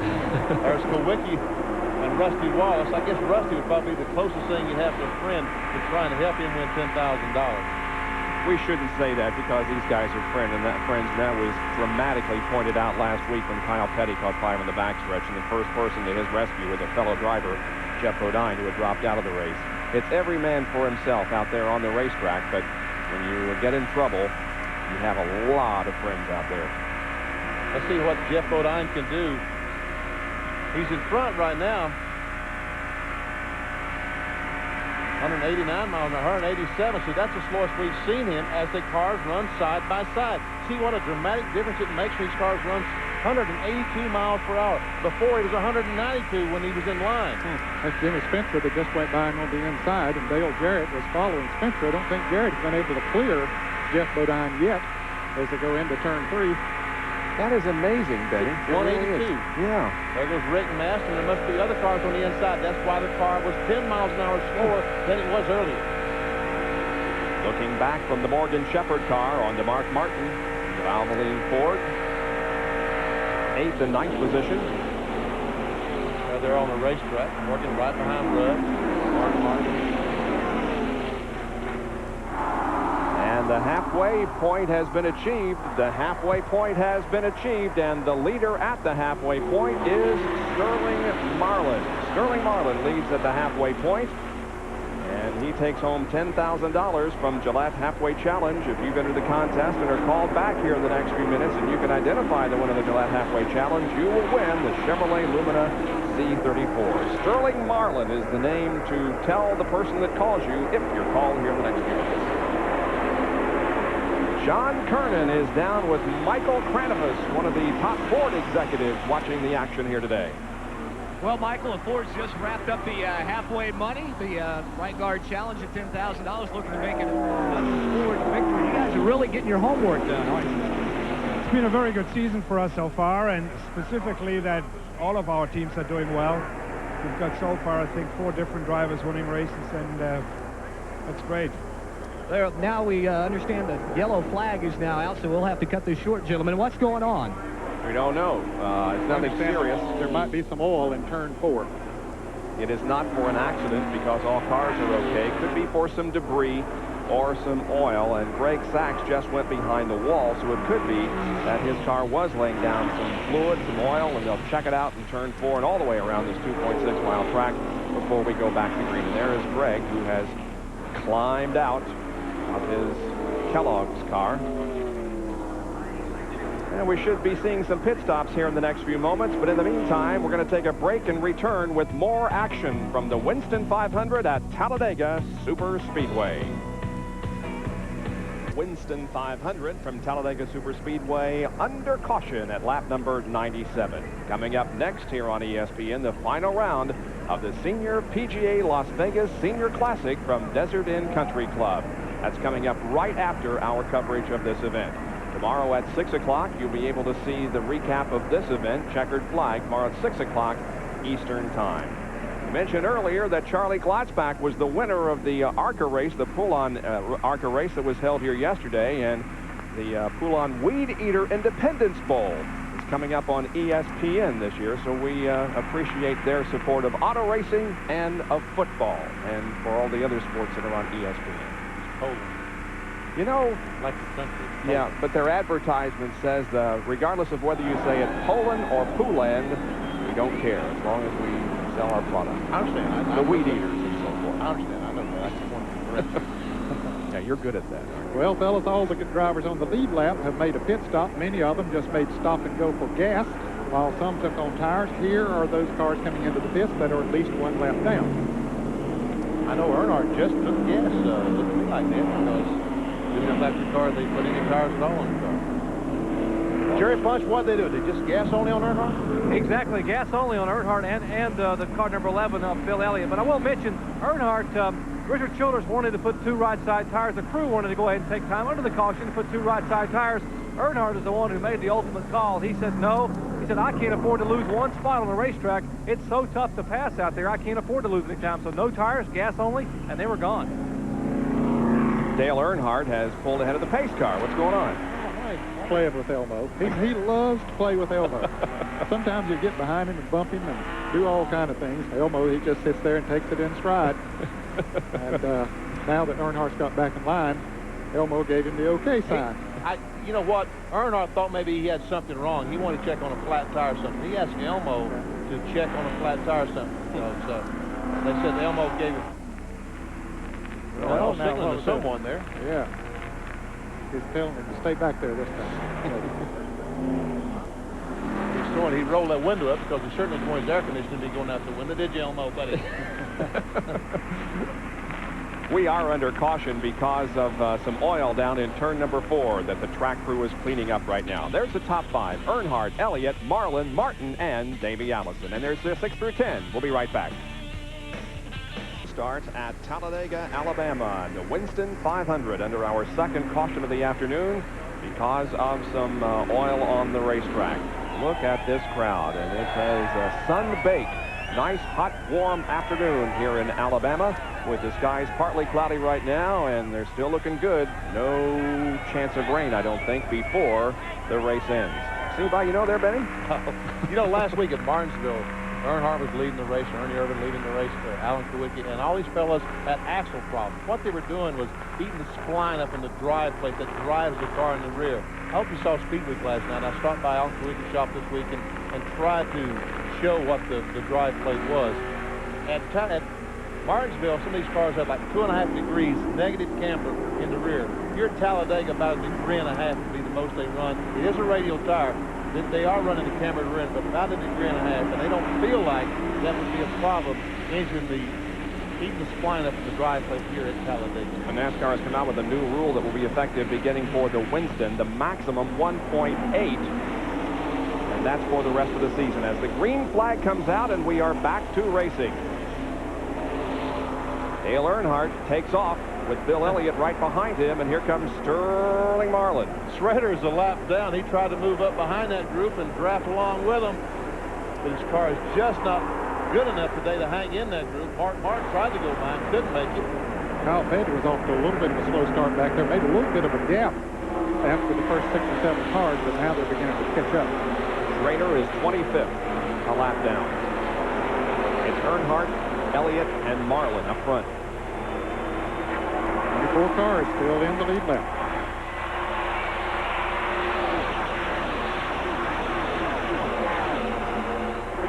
You see Martin, Davey Allison, Ricky Rudd, also Kyle Petty. They're trying to dispense off the black car Schrader. Ricky Rudd's had a good run today. Yes, this car's been good. Comes Kawicki on the inside. He's trying to go by Kyle Petty. And Morgan Shepherd, I think, is going to help him, and I believe they're going to be able to make it. Well, there's Rusty right behind Morgan, or was behind him. Dale Jarrett is following Rusty Wallace through there. Spencer right behind Morgan. I don't know. His car, it certainly didn't take off very well because there was a space of about 50 yards opened up right going into turn 1. Now he's back up to speed. You see how wise Kyle Petty was? You know, he could have stayed up beside of Jimmy Spencer, but he realized if he had stayed up beside of him, they're just going to fall back. He eased off the gas, let Spencer pull up in front of him, and get in line. That's the only way they're going to catch up with these guys. Yep, you got to stay in line. You start running side by side, it's going to cost you. First 24 cars are on the lead lap. Ken Schrader in 25th, 1 lap down. Everybody else at least 1 lap down. Dave Marcus running in 30th spot. There's 3 laps down to the leader.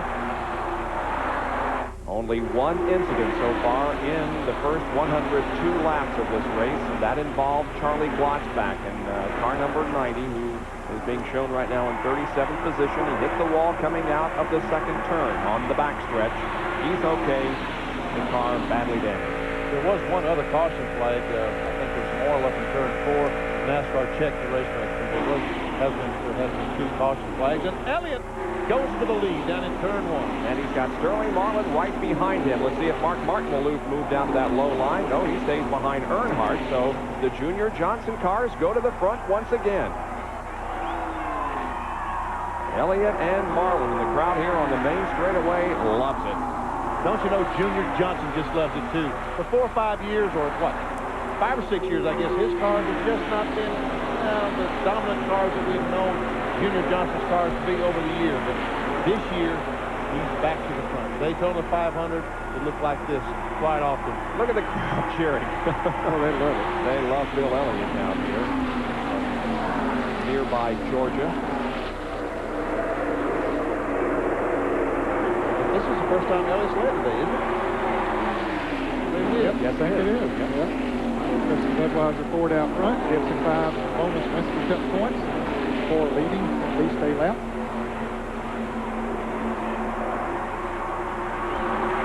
And then, of course, the driver who leads the most laps gets the 5 front points. A bunch of Fords up there, 2 Chevrolets. Elliott in a Ford, Sterling Marlin in a Ford, Earnhardt in a Chevrolet.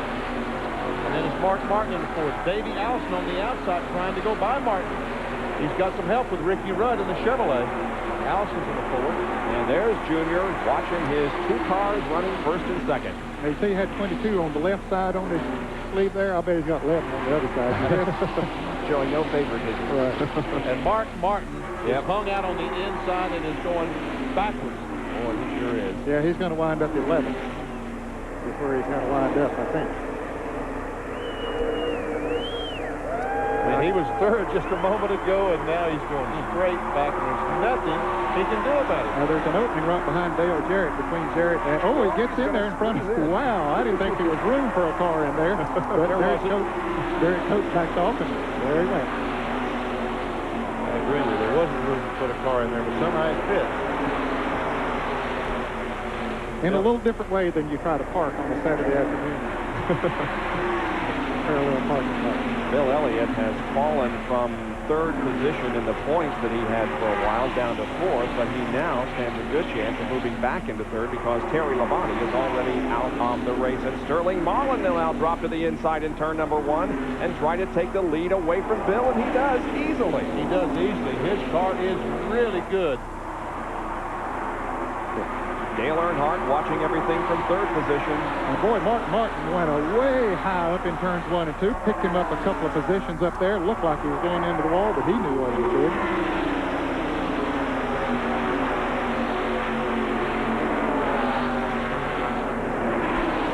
Now Martin can get teamed up with Morgan Shepherd and Alan Kalicki, a couple more Fords.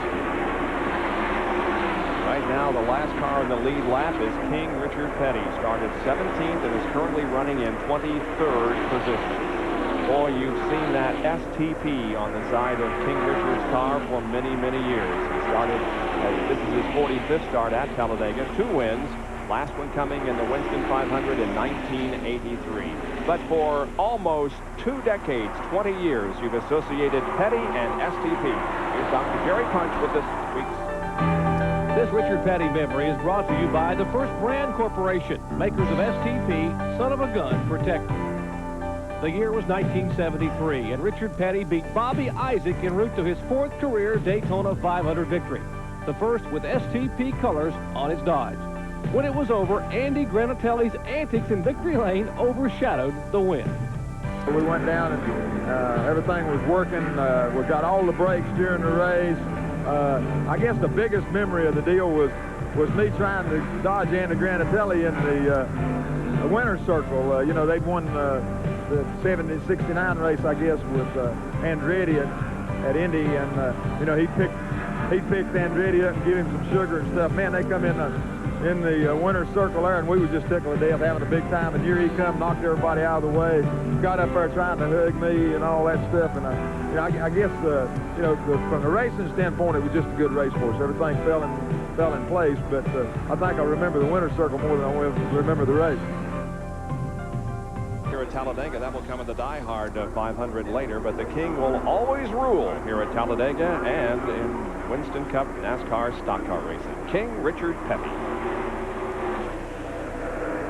Quite a lot of cars around him. Meanwhile, the lead draft consists of these 10 cars. Look how the first 4 is running the bottom of the racetrack, and the next 5 or 6 is running the top of the racetrack. They run nose to tail down the straightaway. When they get to the corner, the first 4 goes to the inside, the next 5 goes to the outside. Jimmy Spencer has lost the draft, making it 9 cars that are hooked on nose to tail. Larry Cope, the caboose in the train. Uh-oh, there goes Kawicki. Ricky Rudd knew. He said, I knew I was supposed to go high. And Morgan Shepherd will come along behind Allen. And uh-oh, looks like Rudd may be hung out here.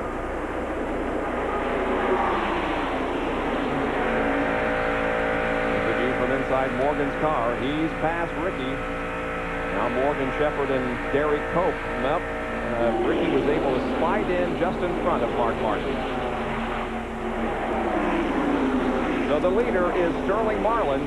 Running second is Bill Elliott. Then comes Dale Earnhardt and Davey Allison. The NASCAR Winston Cup Series today at Talladega. Back after this.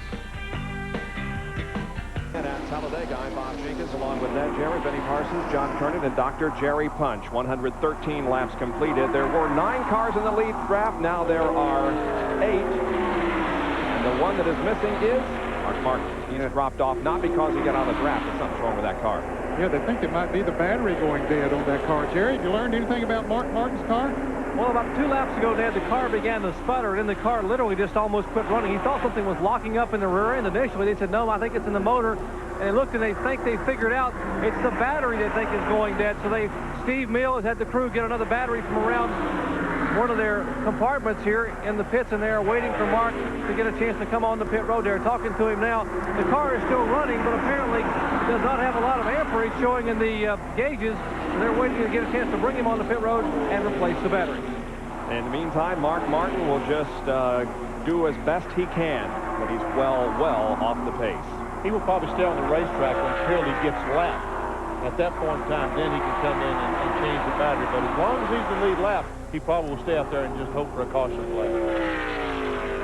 Yeah, that would be his salvation right now. If the caution, he's running by himself out there at the moment. There is a pack of cars coming up behind him, but you can see how far it is, that group of cars in front of him, and then it's about that far behind the group of cars behind him, so he's not getting much assistance, no assistance really from the draft.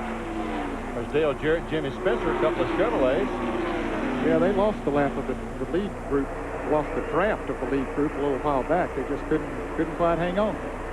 Jarrett's in 13th, Spencer in 14th. Now both of them just took on fuel the last time. They did not change any tires. There's Ernie Irvin and Rusty Wallace and Kyle Petty. Now Irvin did change tires on that last pit stop because he had only been on 2 the time before. So this car, for that green Chevrolet, seems to be working pretty good. These 3 cars have been drafting on each other for the last several laps, trying to catch the lead draft, but they're quite a ways behind.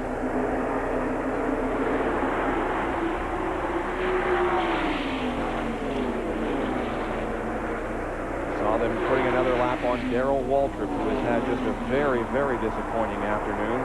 He's 6 laps down right now in 30 seconds. There's a little action up front here, Bob. Dale Earnhardt has taken over the second position. Now Davey Allison goes around Bill Elliott on the outside. Elliott caught down on the inside. Will he be able to get back in line? He may drop all the way back to 8th. Let's see. Kawicki goes by. Morgan Shepherd goes by. Rudd pulls up even with him.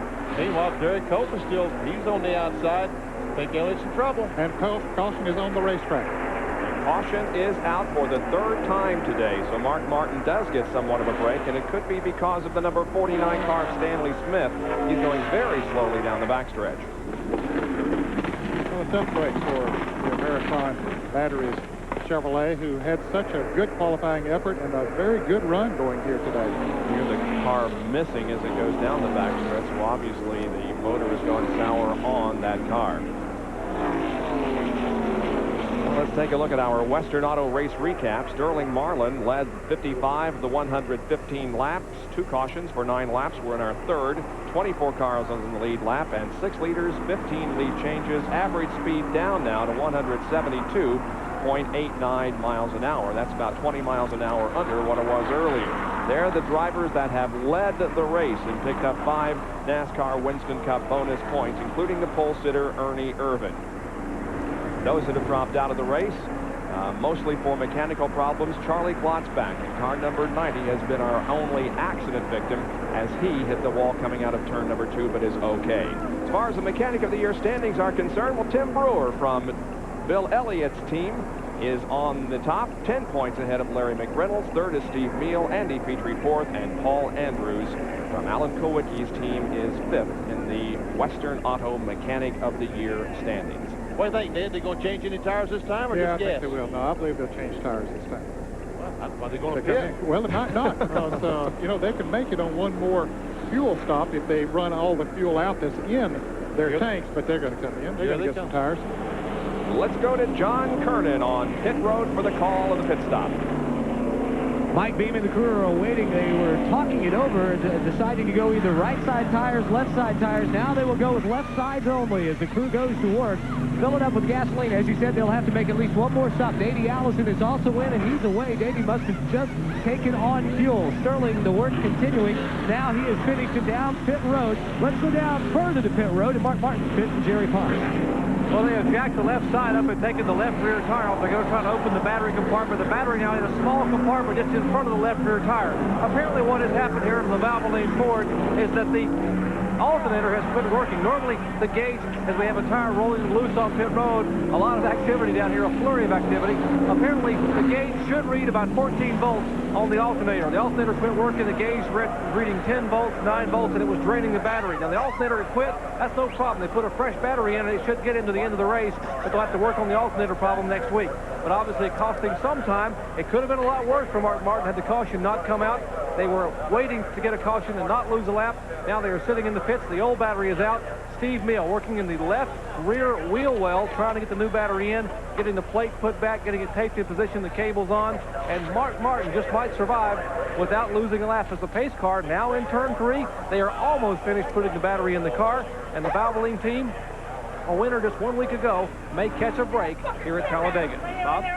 Yeah, it is. The pace car is moving, of course, rather slowly at about 80 miles an hour through the 3rd and 4th turns. Bob, I'm sure that fans looking in and say, hey, when I raise the hood on my car, the battery is up under the hood.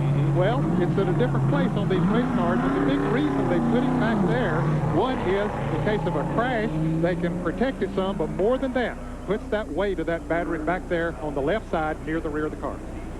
Still under caution at Talladega, Alabama in the Winston 500. You're watching live coverage here on ESPN. Back right after this.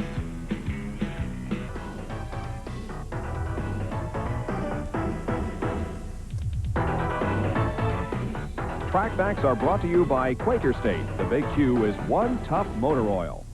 Setting up a Winston Cup car on a speedway can be extremely difficult because the rules limit what you can do. In years past, if you wanted to change the downforce on the back of the car, you could manipulate the spoiler up or back. But now the rules significantly limit your access to spoiler movement. So what many of the crews have decided to do is change the front of the car in something called fender tuck. Let me show you what I mean.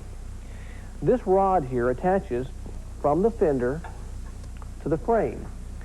There are 5 holes here on a plate welded to the fender, so you can actually adjust the rod forward 1/4 of an inch, which will bow the fender out.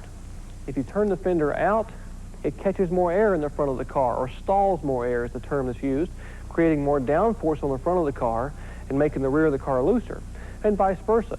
If you pull the rod back, you're bringing the fenders in, allowing air to slip by cleanly, less downforce up front and making the car tighter. So a minor adjustment here in the fender tuck can have a major impact on a car's handling on a speedway. Quick lesson there in aerodynamics from Dr. Punch in our Track Fact, just giving you an indication of how a slight bow in the chassis can make the difference in 2, 3, 4, 5 miles an hour. By the way, who won the car at Martinsville? Did we ever find out? Yes. I'll tell you that.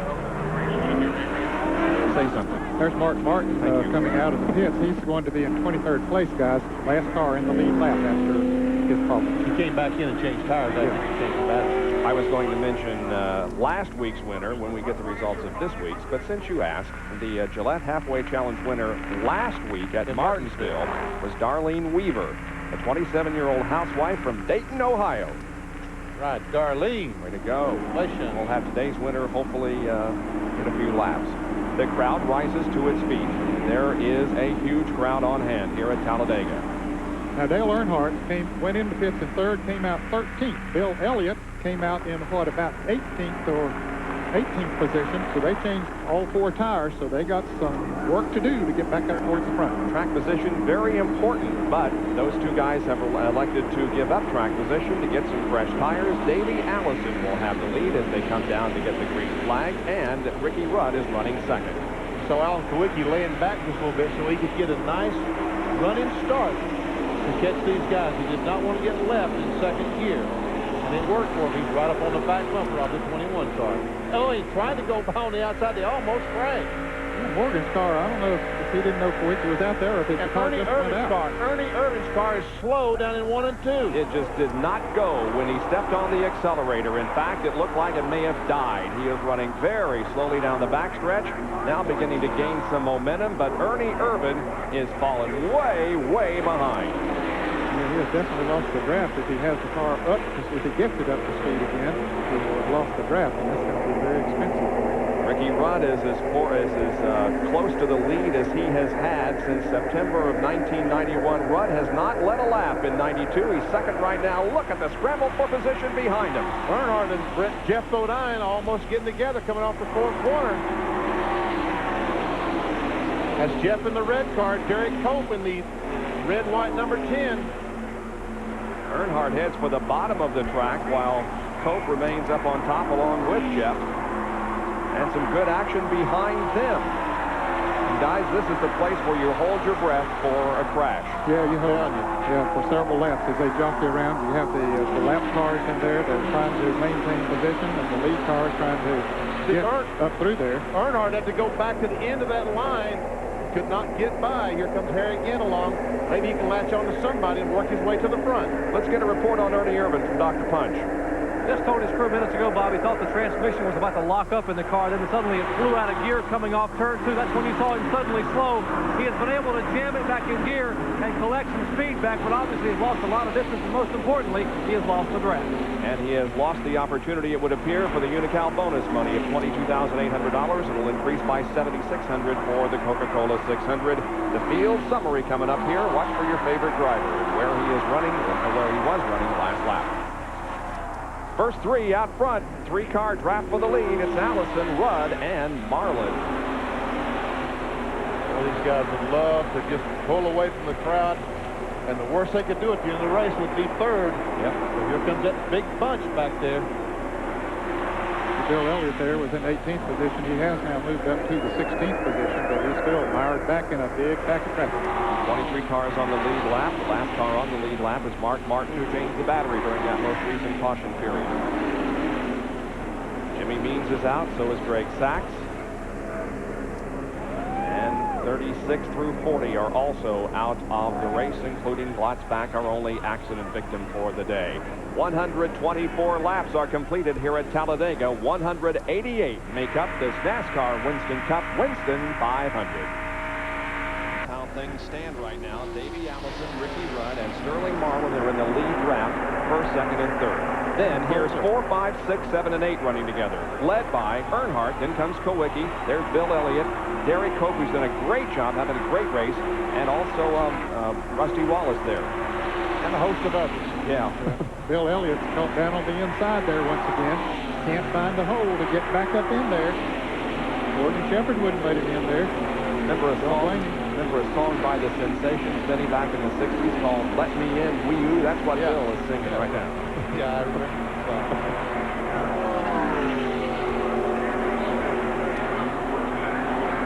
Morgan Shepard and Rusty Wallace right beside him. John Kernan has a report on pit strategies from here on. John? Well, you see Larry McReynolds just walking away from talking with Mike Beam. Now, what they've done, Larry has been down to talk to Gary Dehart. They will pit about 10, 15 laps from the end for gas. Right now, those three cars, Davey, Ricky, and Sterling, are planning to run nose to tail, not try and dice for the lead among themselves. They want to pull away from that second pack of cars. Now, one thing that has taken a lot of strategy to build up here, Sterling's running a little bit hot as he's running in the third position. He's running about 210 degrees. If it gets too hot, then the order is for the other two guys to let him get out in front to get some clean air into his radiator. Of course, when that moment comes, we'll see if that works, but that's the plan right now. I just want to be interested to see if this streak can break away from Dale Earnhardt, because he's the guy that's leading that second group. If Earnhardt can get someone tucked up on the rear bumper, it's possible he could run this front three down. We'll have to see how it works out. I think that's going to be a tough chore for him to do, because they are really working the draft into ultimate way. Meanwhile, back here, Earnhardt, now he might have him a partner there with Alan Sawicki. They have broken away just a little bit from that pack back there, so he might be able to do it. It's going to be a tough chore.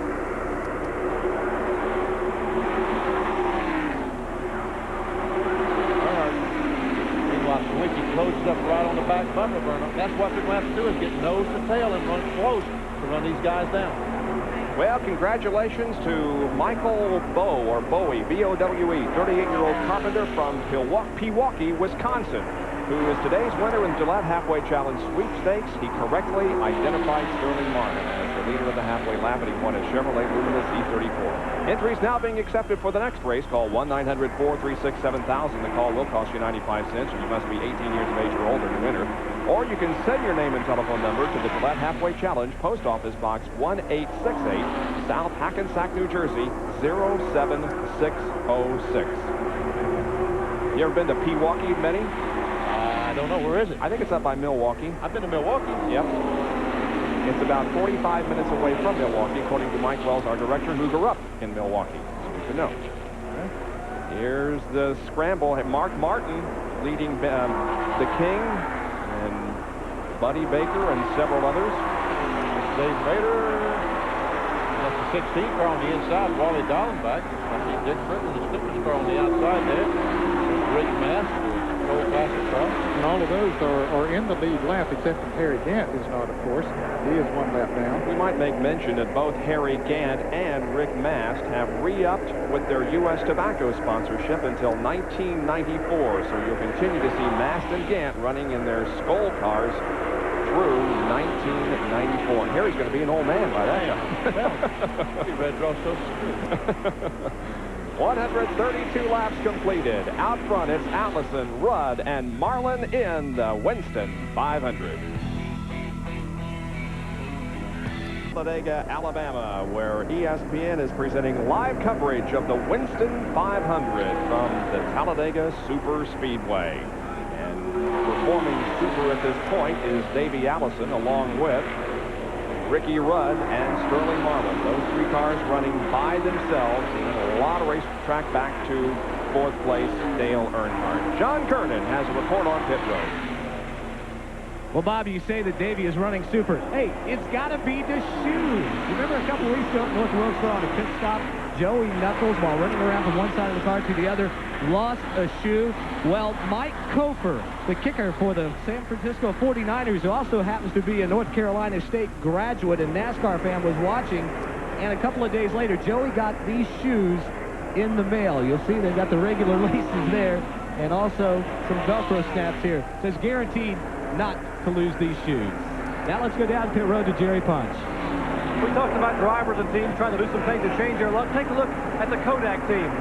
You see the fourth car, that's Ernie Irvan. Now, he's a little different. If he were to climb out of that car, you might not recognize him. He is minus the mustache. In fact, everyone in the crew here have shaved the beards, mustache, essentially all the facial hair off today as they are trying to change their luck.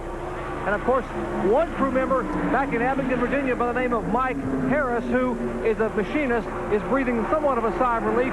He promised the rest of the crew that if the King got here and sat on the pole and won the race, he would shave every single bit of body hair he has, including hair, eyebrows, mustache, everything. So even though Ernie is still on the lead lap, Mike, back up in Abingdon, may be sighing a little bit in relief. I didn't even recognize Tony Glover. He's had that mustache for 15 years, and it's gone. I didn't recognize Larry McClure, the owner of the car. I'm telling you, these guys look so strange. They all had mustaches. And Ernie, I went to the driver's meeting this morning. There's Glover. Does he look different with that? Yeah, he sure does. Sticking that tongue up there, you can't feel that thing. Well, the question at this point is, are these three cars pulling away from fourth on back? The interval between Davey Allison, Ricky Rudd, and Sterling Marlin, and this other group of cars. Now, we have timed some laps here for you, and going to try to make that determination for you in a Big A Auto Parts on-track interval summary. We timed laps 128 through 132. Allison, 49.4 to 49.5, very consistent. Earnhardt a little bit slower, and in fact, the interval increased from 2.5 seconds to 3.5 seconds during those 5 laps. So they gained 1 second in 5 laps. Earnhardt. They're definitely pulling away. They're doing such a great job at drafting up there. They aren't changing positions. Although Earnhardt, he hasn't changed positions either, but he's just not leading that pack of cars back there as fast as Davey Allison is leading the front group. Let me correct something, guys.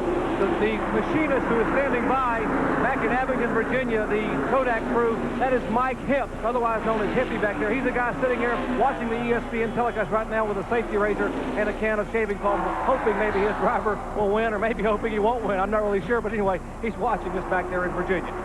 Glad to have him and all of the other ESPN Winston Cup spectators, viewers watching our live coverage of this event today. Here's another Autolite Field summary for you.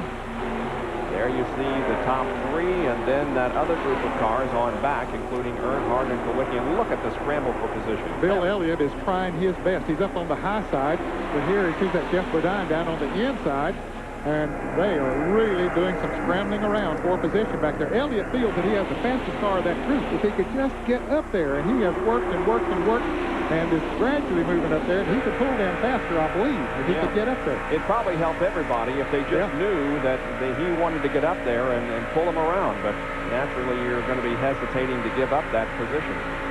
And I don't understand exactly what happened because Kawicki was right behind Earnhardt just a lap or so ago, and now all of a sudden Kawicki is back 4 or 5 cars. Rusty Wallace has moved up behind Dale Earnhardt. Well, Bill Elliott, Kyle Petty went down to the inside, as Derek Cope has done now. And here's Jeff Bodine. They found the groove down on the inside that they can work pretty good. First passing we've seen that Reed is stuck down on the inside. Boy, that's a great shot, isn't it? Ooh, where's Kyle Petty out there? Surely he's not still on the outside. Well, he was. There wasn't much space between that car and the wall, but somehow Kyle was in there. Mark Martin has gotten back up to speed, fellas. He had dropped back, but now he's right back up there in the thick of that group. Yeah, he changed the battery and then dropped back again, but he's moving again. Mark Martin. Meanwhile, it is still the same. Very patient driving here on behalf of Davey Allison, Ricky Rudd, and Sterling Marlin, as they're willing at this time to just draft each other and keep everybody behind them. We'll be back with more in a moment.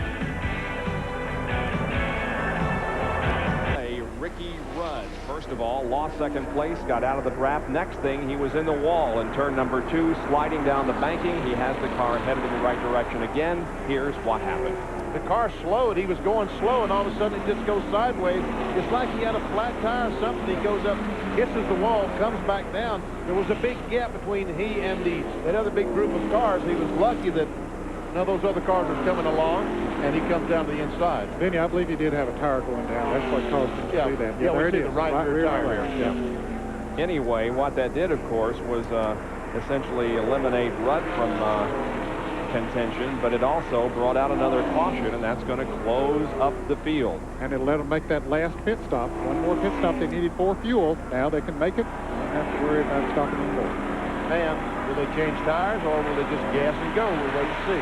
Some will do one, and some will do the other on that. Pace car has the field in the 3rd turn now, and they will be coming down for pit stops on lap number 144. And meanwhile, Ricky Rudd has stayed on the racetrack because he legally cannot pit. The pit road is still closed because the pace car hasn't been by to open it up. So he's got to ride around on a flat tire and probably shake the car all to pieces. Fellas, this was a break for Ernie Irvin, who had the problem on the restart. He was running back there by himself, totally out of the draft, and he was about to go a lap down, and now he gets to catch up to the field. Yep, he was 23rd, the last car on the lead lap. Big break for Ernie. Here they come, guys, toward pit road. John Kernan, we'll go to you first. Davey Allison's crew are waiting him. First, they were going to only take on gasoline. Then they decided right tires because they needed a can and a half of fuel. Now, apparently, they just need 1 can of fuel because they decided to make it a gas and go only. Davey is in, waiting. That last drop of fuel goes in. He guns the engine and is away. Davey is down now. Also, Sterling Marlin on pit road. He has changed right side tires into the way, and now down to Jerry Punch.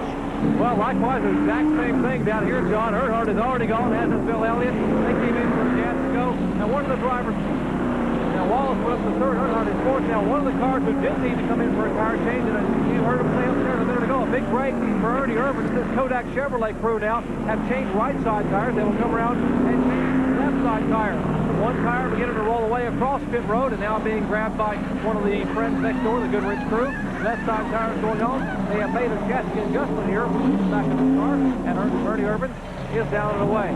So we are under caution here at Talladega Superspeedway as laps are winding down. What should be the final pit stop? We're set for green flag racing to the checkered flag. Back with more after this. Fourth caution of the day with 145 laps out of 188 completed in the Winston 500. It's Allison, Elliott, Wallace, Earnhardt, and Shepard. Our Speed World coverage is being brought to you by Goodyear, #1 in tires. By Fram Oil Filters, you can pay a little now or a lot later. And by ESPN Home Video, producers and distributors of Richard Petty and STP, available at retail and video stores nationwide. Pit stops have been completed. Davey Allison will be the leader when we come back to green. Davey Allison, this is Benny Parsons up in ESPN Control. You read me?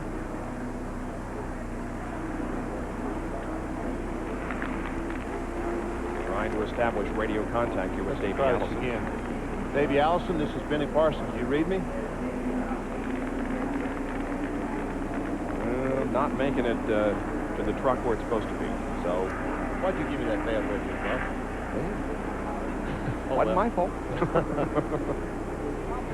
Davey has to be thinking about the $100,000 from RJR, but more than that, he's thinking about one. No, he's thinking about that Budweiser car right behind him. That's what he's thinking about. Yeah, first you got to win the race to win the money. And Davey Allison will have Bill Elliott and Rusty Wallace and Dale Earnhardt right behind him when we go green. We'll be right back. For ESPN Speed World coverage of the Winston 500, the green flag is about to come out. Davey Allison's bringing him down. He cannot accelerate till he gets to where the sign says right there. He can start accelerating. He will. That's when the green flag comes out. 41 laps to go as the green comes out and the racing resumes. 2 Fords, a Pontiac, a Chevy, and another Ford in the top 5.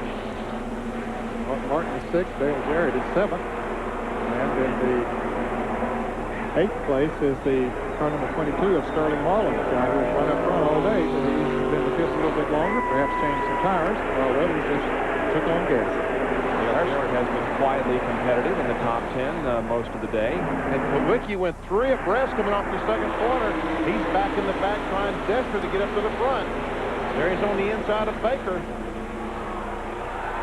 Gordon Shepard on the inside of Rusty Wallace taking over position. Shepard now moves up into the 3rd position. And Sterling Marlin also finding room in the grass. We saw Ricky Rudd flash by our speed shot. He did lose a lap changing that rear tire and trying to fix some of the sheet metal damage that he had in the right rear. He is a lap down. Tough break for Rudd. He's had a rough year this year. And now there are only 22 cars. I say only. That's a lot of cars in the lead lap. 22 out of the 40 that started. Still on the lead lap. 148 laps. Inside Morgan Shepard. Sitco Ford. I see Mark Martin's car. He apparently is off the pace a little bit again as Jeff Ledine goes on the inside of him. Ooh, they get awfully close. There's Derek Copeland on the outside. And the car number 16 of Wally Dallenbach Jr. is going to follow Mark Martin there for a little bit. Tight racing there between Derek Cope and Jeff Bodine. Certainly is. Here's the roof cam. Just hung on the inside, Kent. Doesn't have a dancing partner, so to the back he'll go. He moves up behind Diamondback and will draft along with that group of cars. Right now, there are 5 cars that are trying to break away out front as we go down the backstretch with Jeff Bodine. Followed by Kenny Schrader. Ted Musgrave there. Jimmy Hensley, who has stayed with the lead lap all day, just making an unscheduled pit stop going out of pits right now. He'll be lucky to stay in the lead lap. He is the 22nd place car. 5 cars have broken away now in the lead draft. They are Davey Allison, Bill Elliott, Dale Earnhardt, Morgan Shepherd, and Sterling Marlin. Another field summary for you, sponsored by Auto Light. Then a little bit of racetrack back to Rusty Wallace and Dale Jarrett. They're hooked up in a draft trying to catch that lead Fileson, but they're staying in single file. That lead Fileson are, and it's going to be tough for anybody to catch them. There's Jarrett and Rusty, but now Kyle Petty and Derek Cope and several others are catching them. Wally Hollenbach has moved to the low side to join the Mark Martin draft. Their teammates, of course. Both those cars owned by Jack Rouse. You see Rusty, Dale, Kyle Petty, Derek Cope, Mark Martin. Now they got Rusty and Jarrett have a few more cars. If they stay in line, wonder if that might help them to catch that lead pack. Just 2 of them couldn't do it. In fact, they were losing ground. 5 cars singing their own song, and Dale Earnhardt feeling like a renegade as he is sandwiched right in the middle of 2 Fords in front and 2 Fords behind. A lone Chevrolet in the middle of it. He pulls on the inside. He looks on the inside of Elliott. Can't make it. Cannot make the pass. Dale Earnhardt has won 3 of the last 4 races here at Talladega. His streak was interrupted this race last year when Harry Gant won. He won both races in 1990 and won in 91. Morgan Shepherd gave Sterling Marlin somewhat of a little hand signal there. Said, I'd like for you to stay back there, but don't think Marlin wants to stay back there. He starts running right on the bottom of the racetrack, all the way down through the corner. Obviously, the fastest way around the racetrack as long as they stay in line. That's a little different from the way they were running earlier. It's like Davey tried to break the draft there, going a little bit low, but right now I would imagine these drivers are trying to figure out what they can do. He tried that move. Is that what I need to do on the last lap? He's making Elliott at least think that's what he's going to do on the last lap. He may do something else. And he's going to do several things in the next 35 or 40 laps to get Elliott trying to figure out what he's going to do. Few mind games being played. Davey Allison, 2 wins at Daytona and North Wilkesboro, 6 top 5 finishes. Led a lap in 7 of the 8 races, didn't last week at Martinsville, and has led the most lap in 3 races in 1992, and is a point atop the point standings after 8 races. We'll take another break and be back with more live from Talladega Superspeedway. Superspeedway in the Winston 500 with the lap winding down. It's Allison, Elliott, Earnhardt, Shepherd, and Marlin. What are you trying to do, say laps and winding all at the same time? Couldn't do it. Larry McRiddle, crew chief on the 28 car, and I don't think that we'll be seeing any more pit stops. Do you, Ned? No, they won't have to stop as far as fuel is concerned. And everybody seems to be pretty content there just running in that line. Won't be long until they'll start mixing it up and trying to get track position. For more on the strategy, let's go to the pits and Gary Putnam. Well, gentlemen, in keeping with our theme of needing a dance partner and having to be able to utilize help in the draft here, Dale Earnhardt must feel awfully lonely out there. In fact, one of the crew members told me minutes ago, or the lone bow tie banner waver out there. And as the laps wind down, maybe our only hope is that maybe some of those Ford guys, and there are 4 of them around us, more like an ambush than a race, some of those Ford guys may get a little greedy, because a couple of those guys have yet to win in 1992, and if they get greedy and mess up, maybe we'll have a shot to go to victory lane. That may be our only chance. Bob? We'll see as we get closer to the end of the race. 156 completed right now. Well, Sterling Marlin has never won. He's the only driver in that group that has not won a Western Cup race. from inside Morgan Shepherd's car. He's currently running fourth in the Citgo Ford. That's Earnhardt from Black GM Goodrich Chevrolet direct in front of him. He's third. There we are. We're seeing Paul Hightower. And there's Sterling Marlin in front of Ned beside that, who's never won an Insta Cup race. He's got the horse to do it today if he can just get the right situation. Yeah, he's been strong all day long, and people are predicting, hey, it's not going to be long till he'll win. Here's a battle between Derek Cope and Kyle Petty. Cope's car has been really going high the last few laps. He was up there in about 8th position, but now has dropped back to the 10th position. Although the first 5 are running in a draft nose to tail, there is some side-by-side action here with Ernie Irvin and Alan Kowicki, among others, using the low side. Make that 9th for Derek Cope. Kyle Petty is in 10th now. We saw Ernie Irvin, the pole sitter, just briefly on the inside of Jeff Bodine. We're right on top of Jeff Bodine's car, the roof cam. He's got Rick Mast behind him, and behind Ernie Irvin is Alan Kowicki. Charlie Ballin back drafting on Alan. Ernie has been running that low line. He picked up a couple positions a while ago, but then now he's losing the back as those other drivers running that high line just have such a good run coming off the turn. Their RPMs are up, car's not pinched down as much, and they're able to pull up. There's Dick Triple also running in that group, along with Brett Bodine and King Richard Petty. Ted Musgrave having some trouble as that car has slowed. And it looks like he's coming into the pits, and he has driven a great race today. Ted Musgrave, who was a rookie last year, finished second to Bobby Hamilton in the rookie standing, but he's been up there in the lead lap all day long. But now, unfortunately, it looks like he'll go a lap down. The Jasper engines. Right front, looked like to me the right front tire flat. See how low the it is. You can see it flapping. You can see it flapping now. You can see how low the right side was. That's great. Let's go to the pits and John Carter. Benny, you have got sharp eyes, sharp as an eagle, as my mother always says. Yes, the right front tire is shredded, and he will come down pit road and likely will lose a lap. I was talking with him earlier today. He said, man, he said, I would love to have a top 5 finish. But there goes Davey Allison in that front draft of 5 cars as Ted heads down pit road. Losing a lap to the first 5. Yeah, for an old guy, you got pretty good eyes there. We'll take another break and then come back with a field summary from the Winston 500 at Talladega Superspeedway in Alabama. We'll be right back. It's at 9 o'clock. I'm sorry, Todd Foster, Thursday at 9 o'clock Eastern on ESPN. Well, there they are, the top 5 still running in the draft. Still running in the same position. They haven't changed yet. They still got about 24 laps to go, Bob. So I guess they're going to be content here just to run on 25 laps, actually, when they came by that time. I thought maybe you were using Bob Cottonwood there for a minute yet. No, my head brain faded. It's catching.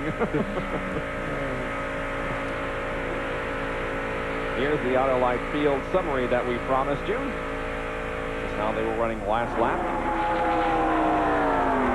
The second 5. Marlin and Martin Wallace. 11 through 15, including Dale Jarrett and Dick Trickle. That's wrong. Dale Jarrett has been in 8th place for the last 10 laps. Okay. Yeah. Well, maybe his score down there is hitting the button a little later. Yeah, that could be. And this, of course, is taken from the scoring stand, and it depends on when they hit that button when you come by. And they're about from 6th place through about 20th place. They're all running in a line back there. So that could really truly be just when they hit the button as the cars went by. I just had to come up today. To his defense. There he is, running right. Mark Martin is pulling this group. Rusty Wallace is in 7th place. Jarrett's 8th. Derek Cope there, right there in 9th. And behind him is Jeff Bodine.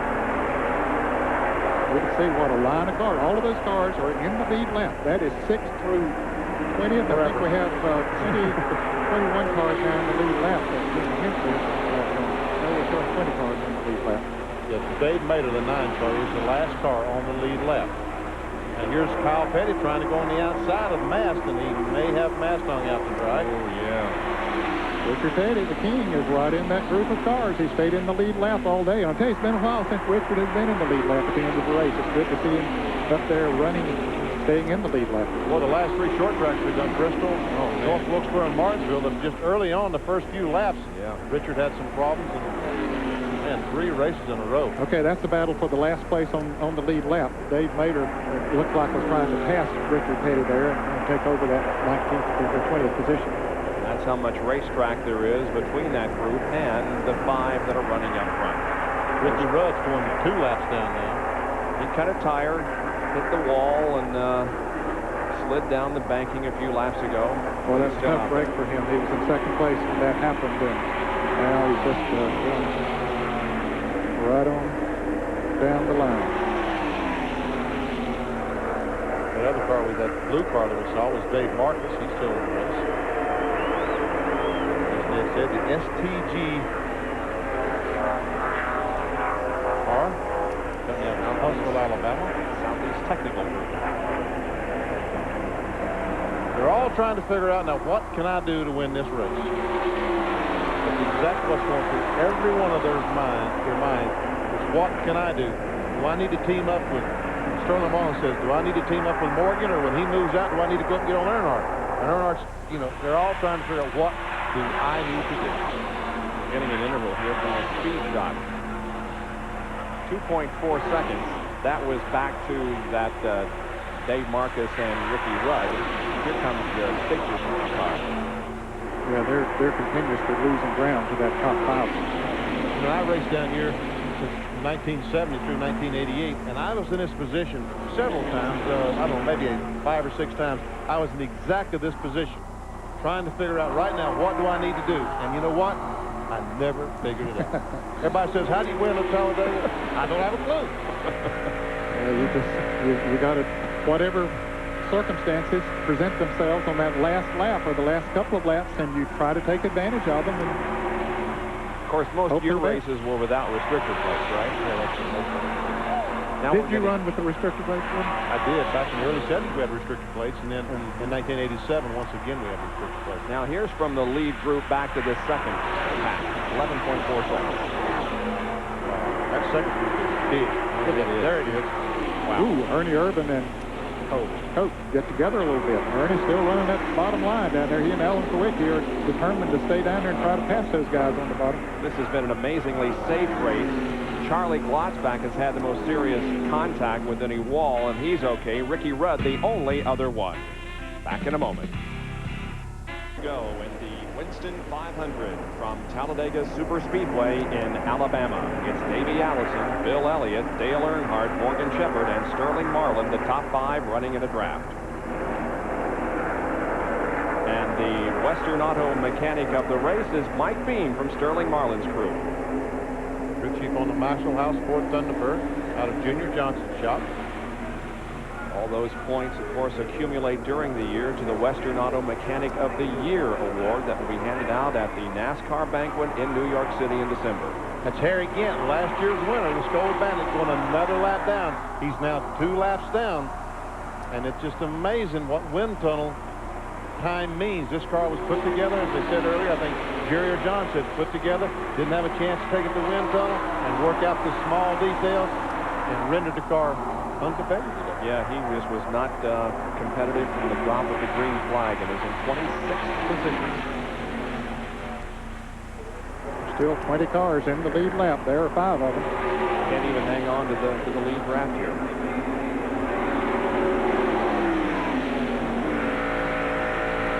Inside Morgan Shepherd's car once again, the Citgo Ford Wood Brothers shop out of Stewart, Virginia.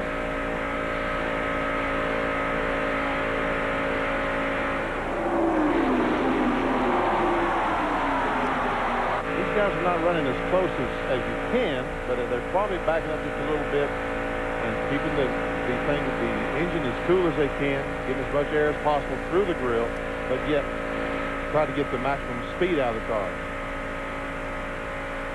Well, there has been some jockeying going on back there from the 6th place on back. These 5 cars have been content just to sit there and run for, what, 25 or so laps now, but with that group behind them, they've sure been doing some jockeying around.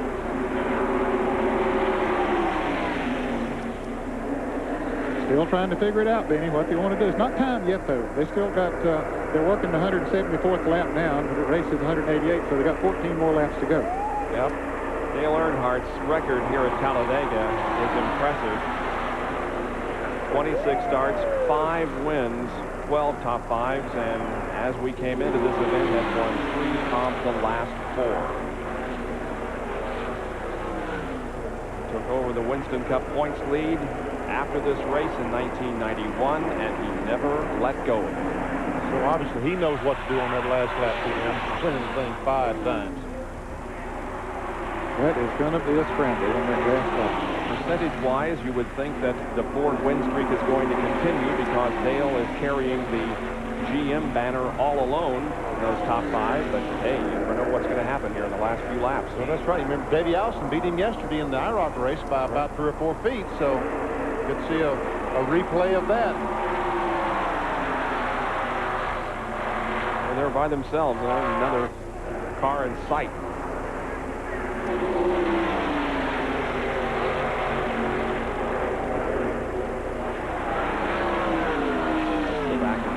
Going on behind this group of cars. There's the first 5. That's a long way back. Right there by himself. But here comes that other group. Here they come. There they are. Boy, I tell you, it took a long time for them to get there. There were 5 cars that were about to break away. Alan Kowicki tried to get down on the inside a little bit ago. He was up there running in 8th place. That didn't work. He's down on the inside again. It's not going to work this time for him. It doesn't look like. But Ernie Irvin has moved up to lead this pack now. And Mark Martin is running 7th. Dale Jarrett is 8th. They've been trying to pull away from that group back there, but just haven't been able to break away from them. Ernie Irvin was a pole sitter. He's now in 6th spot.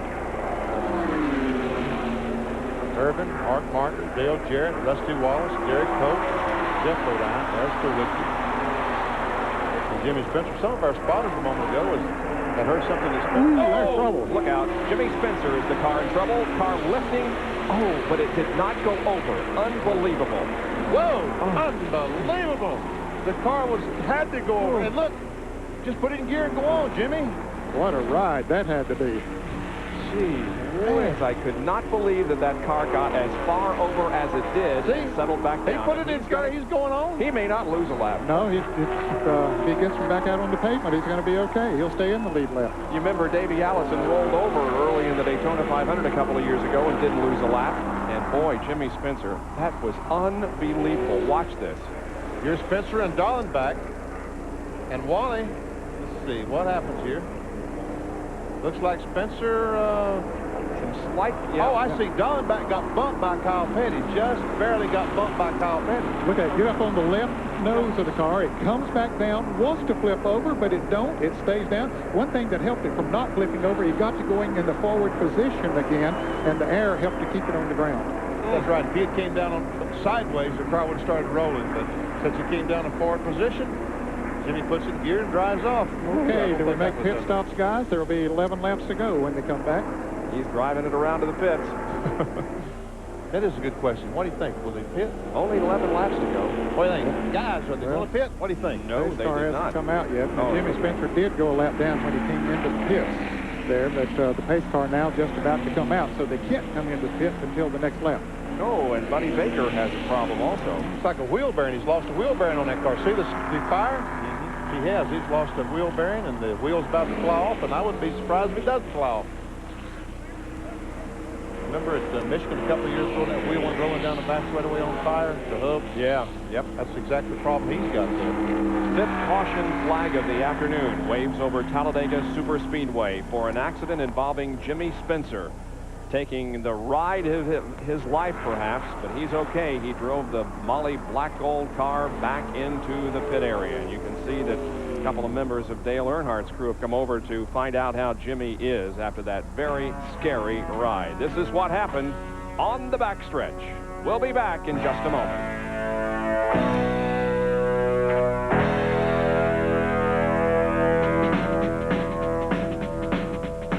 Talladega. Now, Jimmy Spencer had a scary ride, and this is what Bobby Hamilton saw as we watch from his in-car camera. He's right behind Kyle Petty. There's Spencer on the inside of it.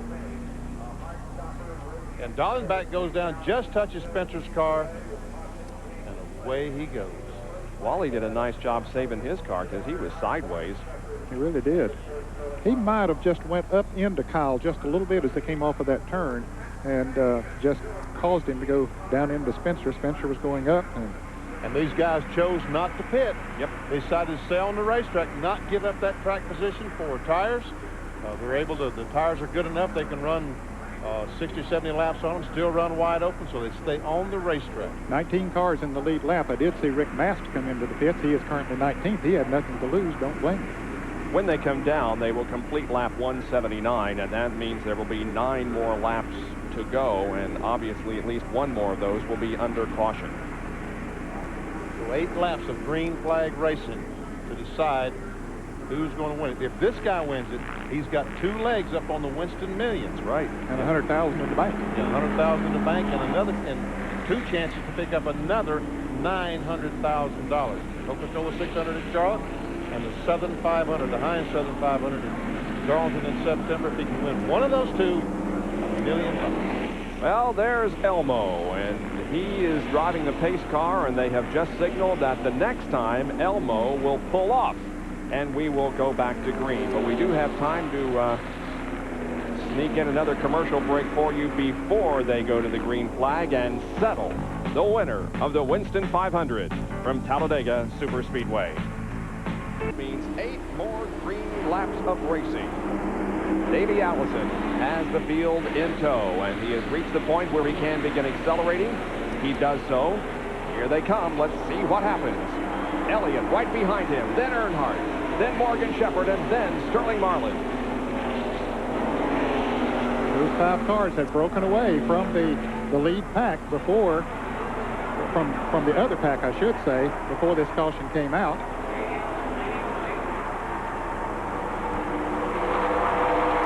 Petty moving up in the middle of that pack. And Alan Kowicki made a good run there also, getting by Dale Jarrett. So did Kyle Petty, so they picked up several positions. Here's when you see these cars running as closely as they are. Everybody trying to get another position. Especially right now, because the checkered flag is just about in the air. What you do right now, what you did earlier in the race didn't matter so much. What you do now it means everything. Yeah, you kept yourself in position all day long. Now the chips are down. 7 to go.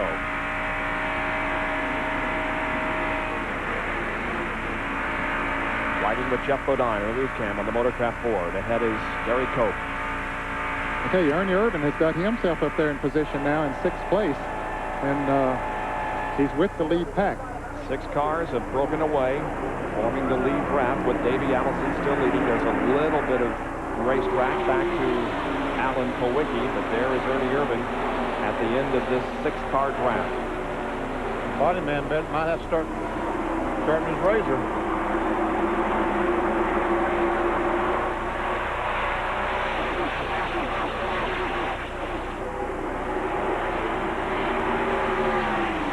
Martin Barton and Dale Jarrett running side by side back there. That's going to hurt them. They're going to lose the draft to that lead pack. 6 more to go. Alan Kowicki now is closing in on Ernie Irvin to make it a 7-car lead draft. Really, the top 4 cars are running nose to tail. Morgan Shepherd giving the signal back there to Sterling Marlin. He said, I reckon he's saying, okay, now we're going to go here in a little bit. I want you to follow me, or what kind of signal was that? I couldn't figure out what he was trying to say. It looked like he was trying to say, let's get in line, go on the inside. And they know that they're back 4th and 5th, that they better start pretty soon if they're going to make any headway. So there's Ernie Irvin running in 6th place. Well, Earnhardt finally has a GM friend up there with Ernie. But Ernie can't quite catch that group. Like Ernie's having trouble hanging on, really. Yeah.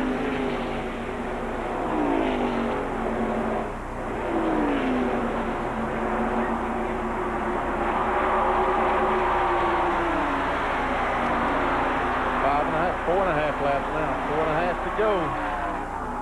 Yeah. They're going to have to start making some moves, fellas. Strategy time is here. When do you do it? You don't wait till the last lap in this situation. You've got to do it before then.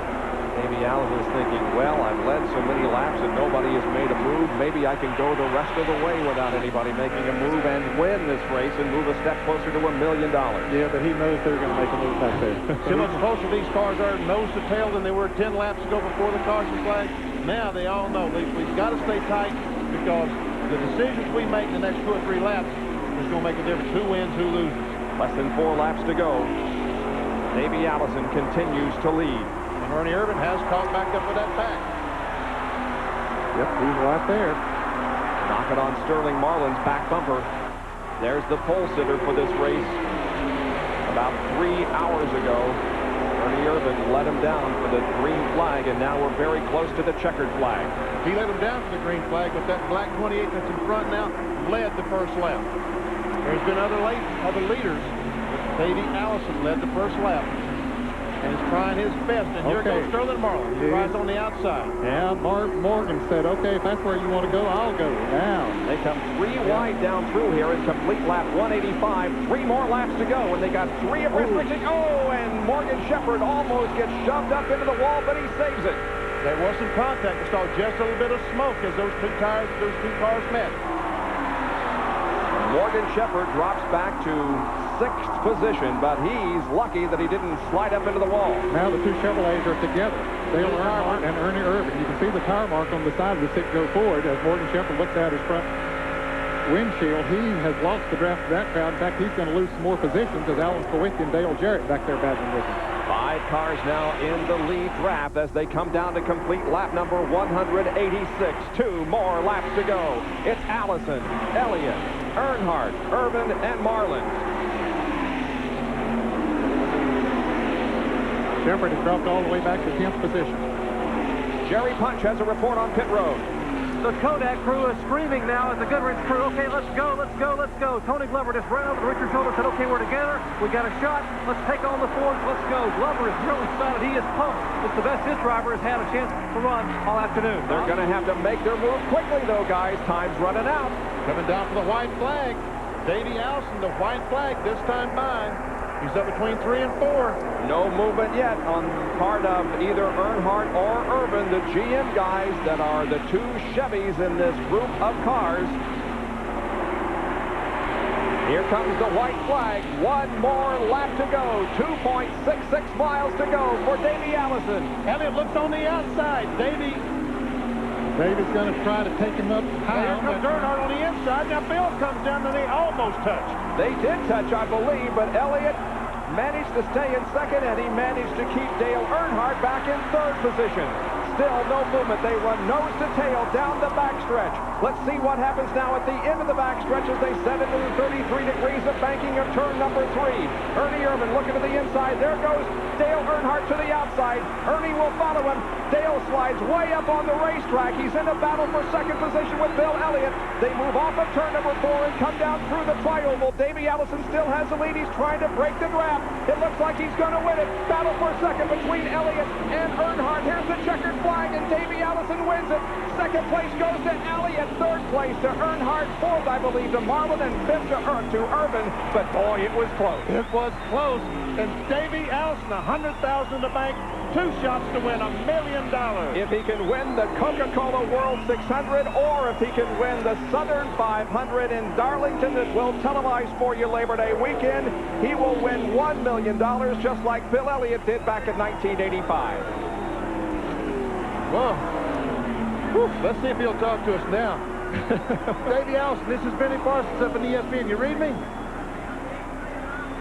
Well, I don't think he can read us. Davey Allison, this is Benny Parsons. You read me? Boy, the crew is happy, aren't they, down there on pit road? Davey Allison has won the Winston 500 at Talladega.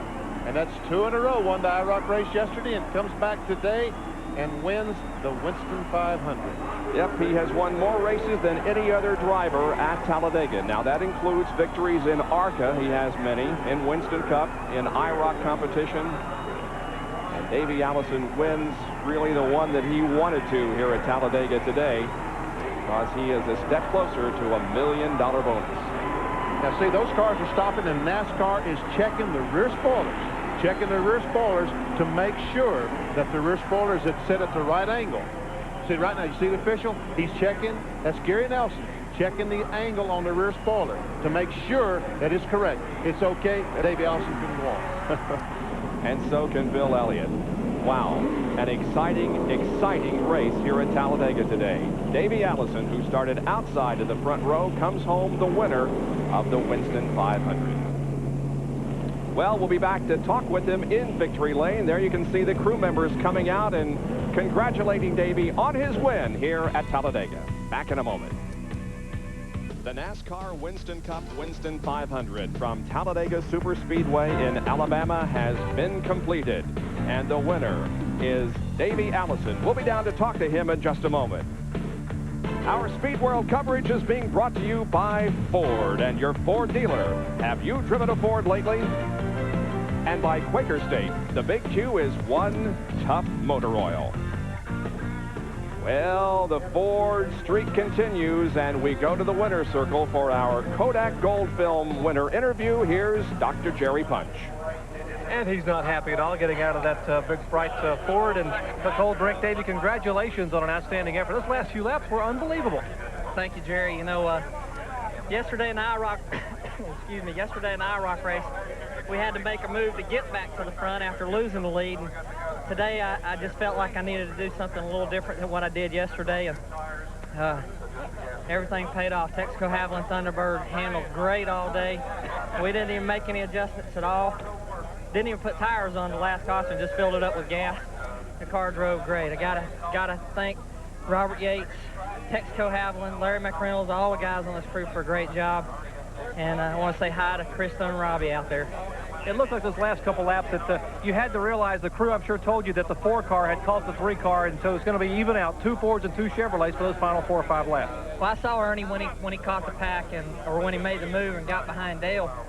But I knew Sterling was back there, and he was going to disturb him if he could. And, you know, I just had to hold Bill off and preserve the line.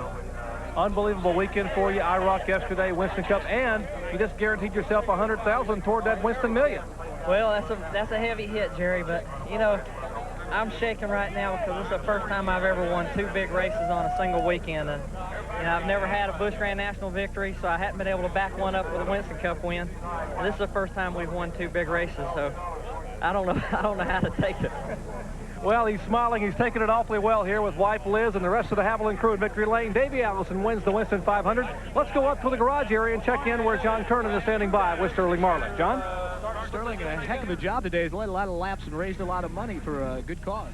Yeah, we did. He told me $97,000 for the Children's Miracle Network, and you know, thank Max House for what they paid, and you know, I can't say enough about the boys. They built this car. This is a car at Bowdoin wrecked here last year, and they rebuilt it, and it worked perfect. And we just, you know, we should have just put the gas in at last stop. I guess we just second guessed ourselves.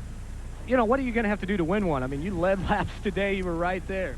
Well, if, you know, I think track position, whoever come out right there at the end, I didn't want to sit last caution because, you know, I had a real good car, and I was sitting back there just riding, and I was waiting on either Morgan or Dale to pull out and make a move and bust air. I could have went on up through there. So we just tried. I like to send them made a move like a couple to go and got the air, you know, stirring up, and we'd have been right up there. Looked like some close quarters racing there those last few laps with the Fords and the Chevys mixing it up. A little contact out there. Did you see it? I was in it. I got under Morgan here trolling. Ernie got under me, and I don't know if Morgan knew that Ernie's under me, and I like to turn me in the wall down there and 1 and 2, you home in the right rear. So I don't interrupt, give him a little love. She'll tap back in the back. Don't get to do it.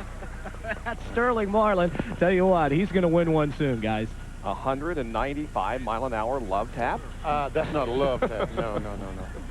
Sterling Marlin ran a great race, and now the huge crowd that gathered here begins to file out after seeing a great race this afternoon. Let's take a look at the way they finished in the Winston 500. Of course, the winner was Davey Allison, his 3rd win of the '92 season and his 16th career NASCAR Winston Cup victory. Elliott was 2nd, Earnhardt, then Marlin and Irvin. But boy, those cars came down side by side and nose to tail. 6 through 10 was Kulwicki, Jarrett, Martin, Morgan Shepherd, and 10th was Kyle Petty. 11th through 15th, Rusty Wallace, Dick Trickle, Derek Cope, Jeff Bodine, and Wally Dottenbach. Good run for the rookie. Richard Petty was 16th. Good run for the King. Brett Bodine, Rick Mass, Dave Mader, and Bobby Hamilton 20th. And those cars were in the lead lap. 21st was Ted Musgrave. Hut Strickland was 22nd. Ken Schrader 23rd. Harry Gant back in 24th. Jimmy Hensley 25th. And 26th through 30th were Rudd, Marcus, Hillen, Darrell Waltrip, and Bob Shack. And then 31st through 35th in today's event, Buddy Baker, Jimmy Spencer, who had that exciting ride down the backstretch. The car nearly flipped over, but didn't. Then Stanley Smith, Jimmy Means, and Greg Sachs. Then finishing 36 through 40, Terry Labonte. He didn't have a very good debut in the Ford. Charlie Glotzback crashed, wasn't injured. And the others that finished in the Winston 500 today here at Talladega. Back with more after this. At the Winston 500 in Talladega is for Davey Allison, who won here today, but Ernie Irvan, who started from the pole position, wound up in 5th. And Jerry Punch is with him. You may not recognize this guy without his mustache, but believe me, it is Ernie Irvan. And Ernie Irvan smiling, managing a smile. Ernie, a struggle of a day, but those last few laps pretty exciting. It was a lot of fun, Jerry. You know, we got a lot to smile about. It's our first top 10 all year, and a car come home in one piece. We can take it to Daytona now, and I learned a lot, got a lot more confidence back in drafting and things like that, and really looking forward to going to Daytona. But, you know, we had a good race car today and was fortunate enough to come home where we did. When you caught that lead draft, your crew chief, Tony Glover, was doing jumping jacks. He ran over to Richard Childress and said, come on, let's go. Chevrolets, go, go, go. He was waving his hand like a cheerleader, and you and Earnhardt, I guess, had communicated to hook up and try to make a move to handle the Fords. Well, Richard went over, and him and Tony talked about it, and Dale told Tony, says, tell him to go whatever way. We're going to go whatever way they don't go. So I knew pretty much what that meant, and when they stayed low, he went high, and I tried to go with him, and you know, we gave it a good shot, but you know, my Kodak car and his Goodwrench car just weren't quite strong enough to get up there. Ernie Irvan coming home with a good 5th place finish after struggling early in the afternoon. Bob? Ernie Irvan finishing in 5th position. And there is, again, victory lane where Davey Allison is receiving the accolades. Did Ernie look weird without that mustache? Yeah, he does. That whole group, you would hardly recognize them. I'm telling you. Well, the Las Vegas Senior Classic is coming up here on ESPN next. Now, we're going to come back here in just a few minutes and wrap up everything that happened here this afternoon. But let's get an update on what's happening out there in Las Vegas and the Senior Classic coming up next. Let's go to the Desert Inn Country Club and... All right, we'll go back to Las Vegas for final round coverage in just a few minutes. But first, we're going to recap what happened here this afternoon at Talladega. It was a win for Davey Allison. There's a party going on right down there in the middle of that bunch. There's a party going on. A huge party. John Kernan is down in the garage area with Wally Dallenbach. Well, Bob, Wally Dallenbach, a lot better finish than last year. 14th place, although with a little bit of some tough racing out there. Yeah, I don't think there's too many guys I'll be taking a dinner tonight. It was tough. Nobody was really working with us today, but everything we got today we earned. We had good pit stops and gave a good ride for Keystone and Planters, and we're real happy with it. You know, you told me earlier this year just how tough it was and how much you were learning. What have you learned, the most important thing this year? I learned, I think, I have to be here a little while before some of these guys start running with me. We had a real strong car, but like I said, you just got to have guys working, and it wasn't just me. I mean, man, as soon as somebody pulled out, that was it. You know, they'd go to the back, and but we learned a lot. We got through it in one piece, and we go on from here. That's Wally Dallenbach after a fine 14th place finish. Let's go across the garage area to Jerry Punch. Well, John, Bill Elliott just sitting here in the back of the Budweiser. First of all, Bill, let me ask how you are. I know you burned your back. Looks to be mostly first-degree burns. How you feeling? I feel good. You know, the seat got real hot before, you know, we run so long under green air, and I told Junior, I said, the first stop, somebody sprayed me down with water. And I'd had this situation happen before, you know, and your body just gets so hot, you just start getting sick inside. And I started feeling real bad, and I told them if they'd spray me down and just pack ice in my lap here, you know, to where it just cool the seat off around me, because, you know, with me in the car, I'm so long-legged and so tall, I got to move the seat back and down, and that gets it on the floor and against the roll cage. Well, all that stuff does is just radiate heat back in me, and then you end up sitting in a frying pan, basically. And, you know, I've been in this situation before, like in the Melling cars, and I don't much like it, but, you know, you got to live with it. Well, after a good run, a medium rare Bill Elliott here at Talladega, having a good effort here and a good finish here in the Budweiser Ford Thunderbird. We'll be back with more from Talladega Superspeedway after this. Stay with us. Take a look at the quest for the Cup standings. Obviously, with the win, Davey Allison will remain in front, but look at this. Bill Elliott moves all the way to second position now in points. Harry Gant third. followed by Alan Kowicki and Morgan Shepherd, moves into 5th position in the points, so it remains a very, very tight quest for the Cup championship. Earnhardt, Labonte, Bodine, Martin, and Trickle the second 10 in the points, or second 5, I should say, in the points. Now, as far as the order of rundown here today, Allison, Elliott, Earnhardt, Marlin, and Irvin, 6th position through 10, Kowicki, Jarrett, Martin, Shepherd, and Petty. Well, our next Winston Cup race will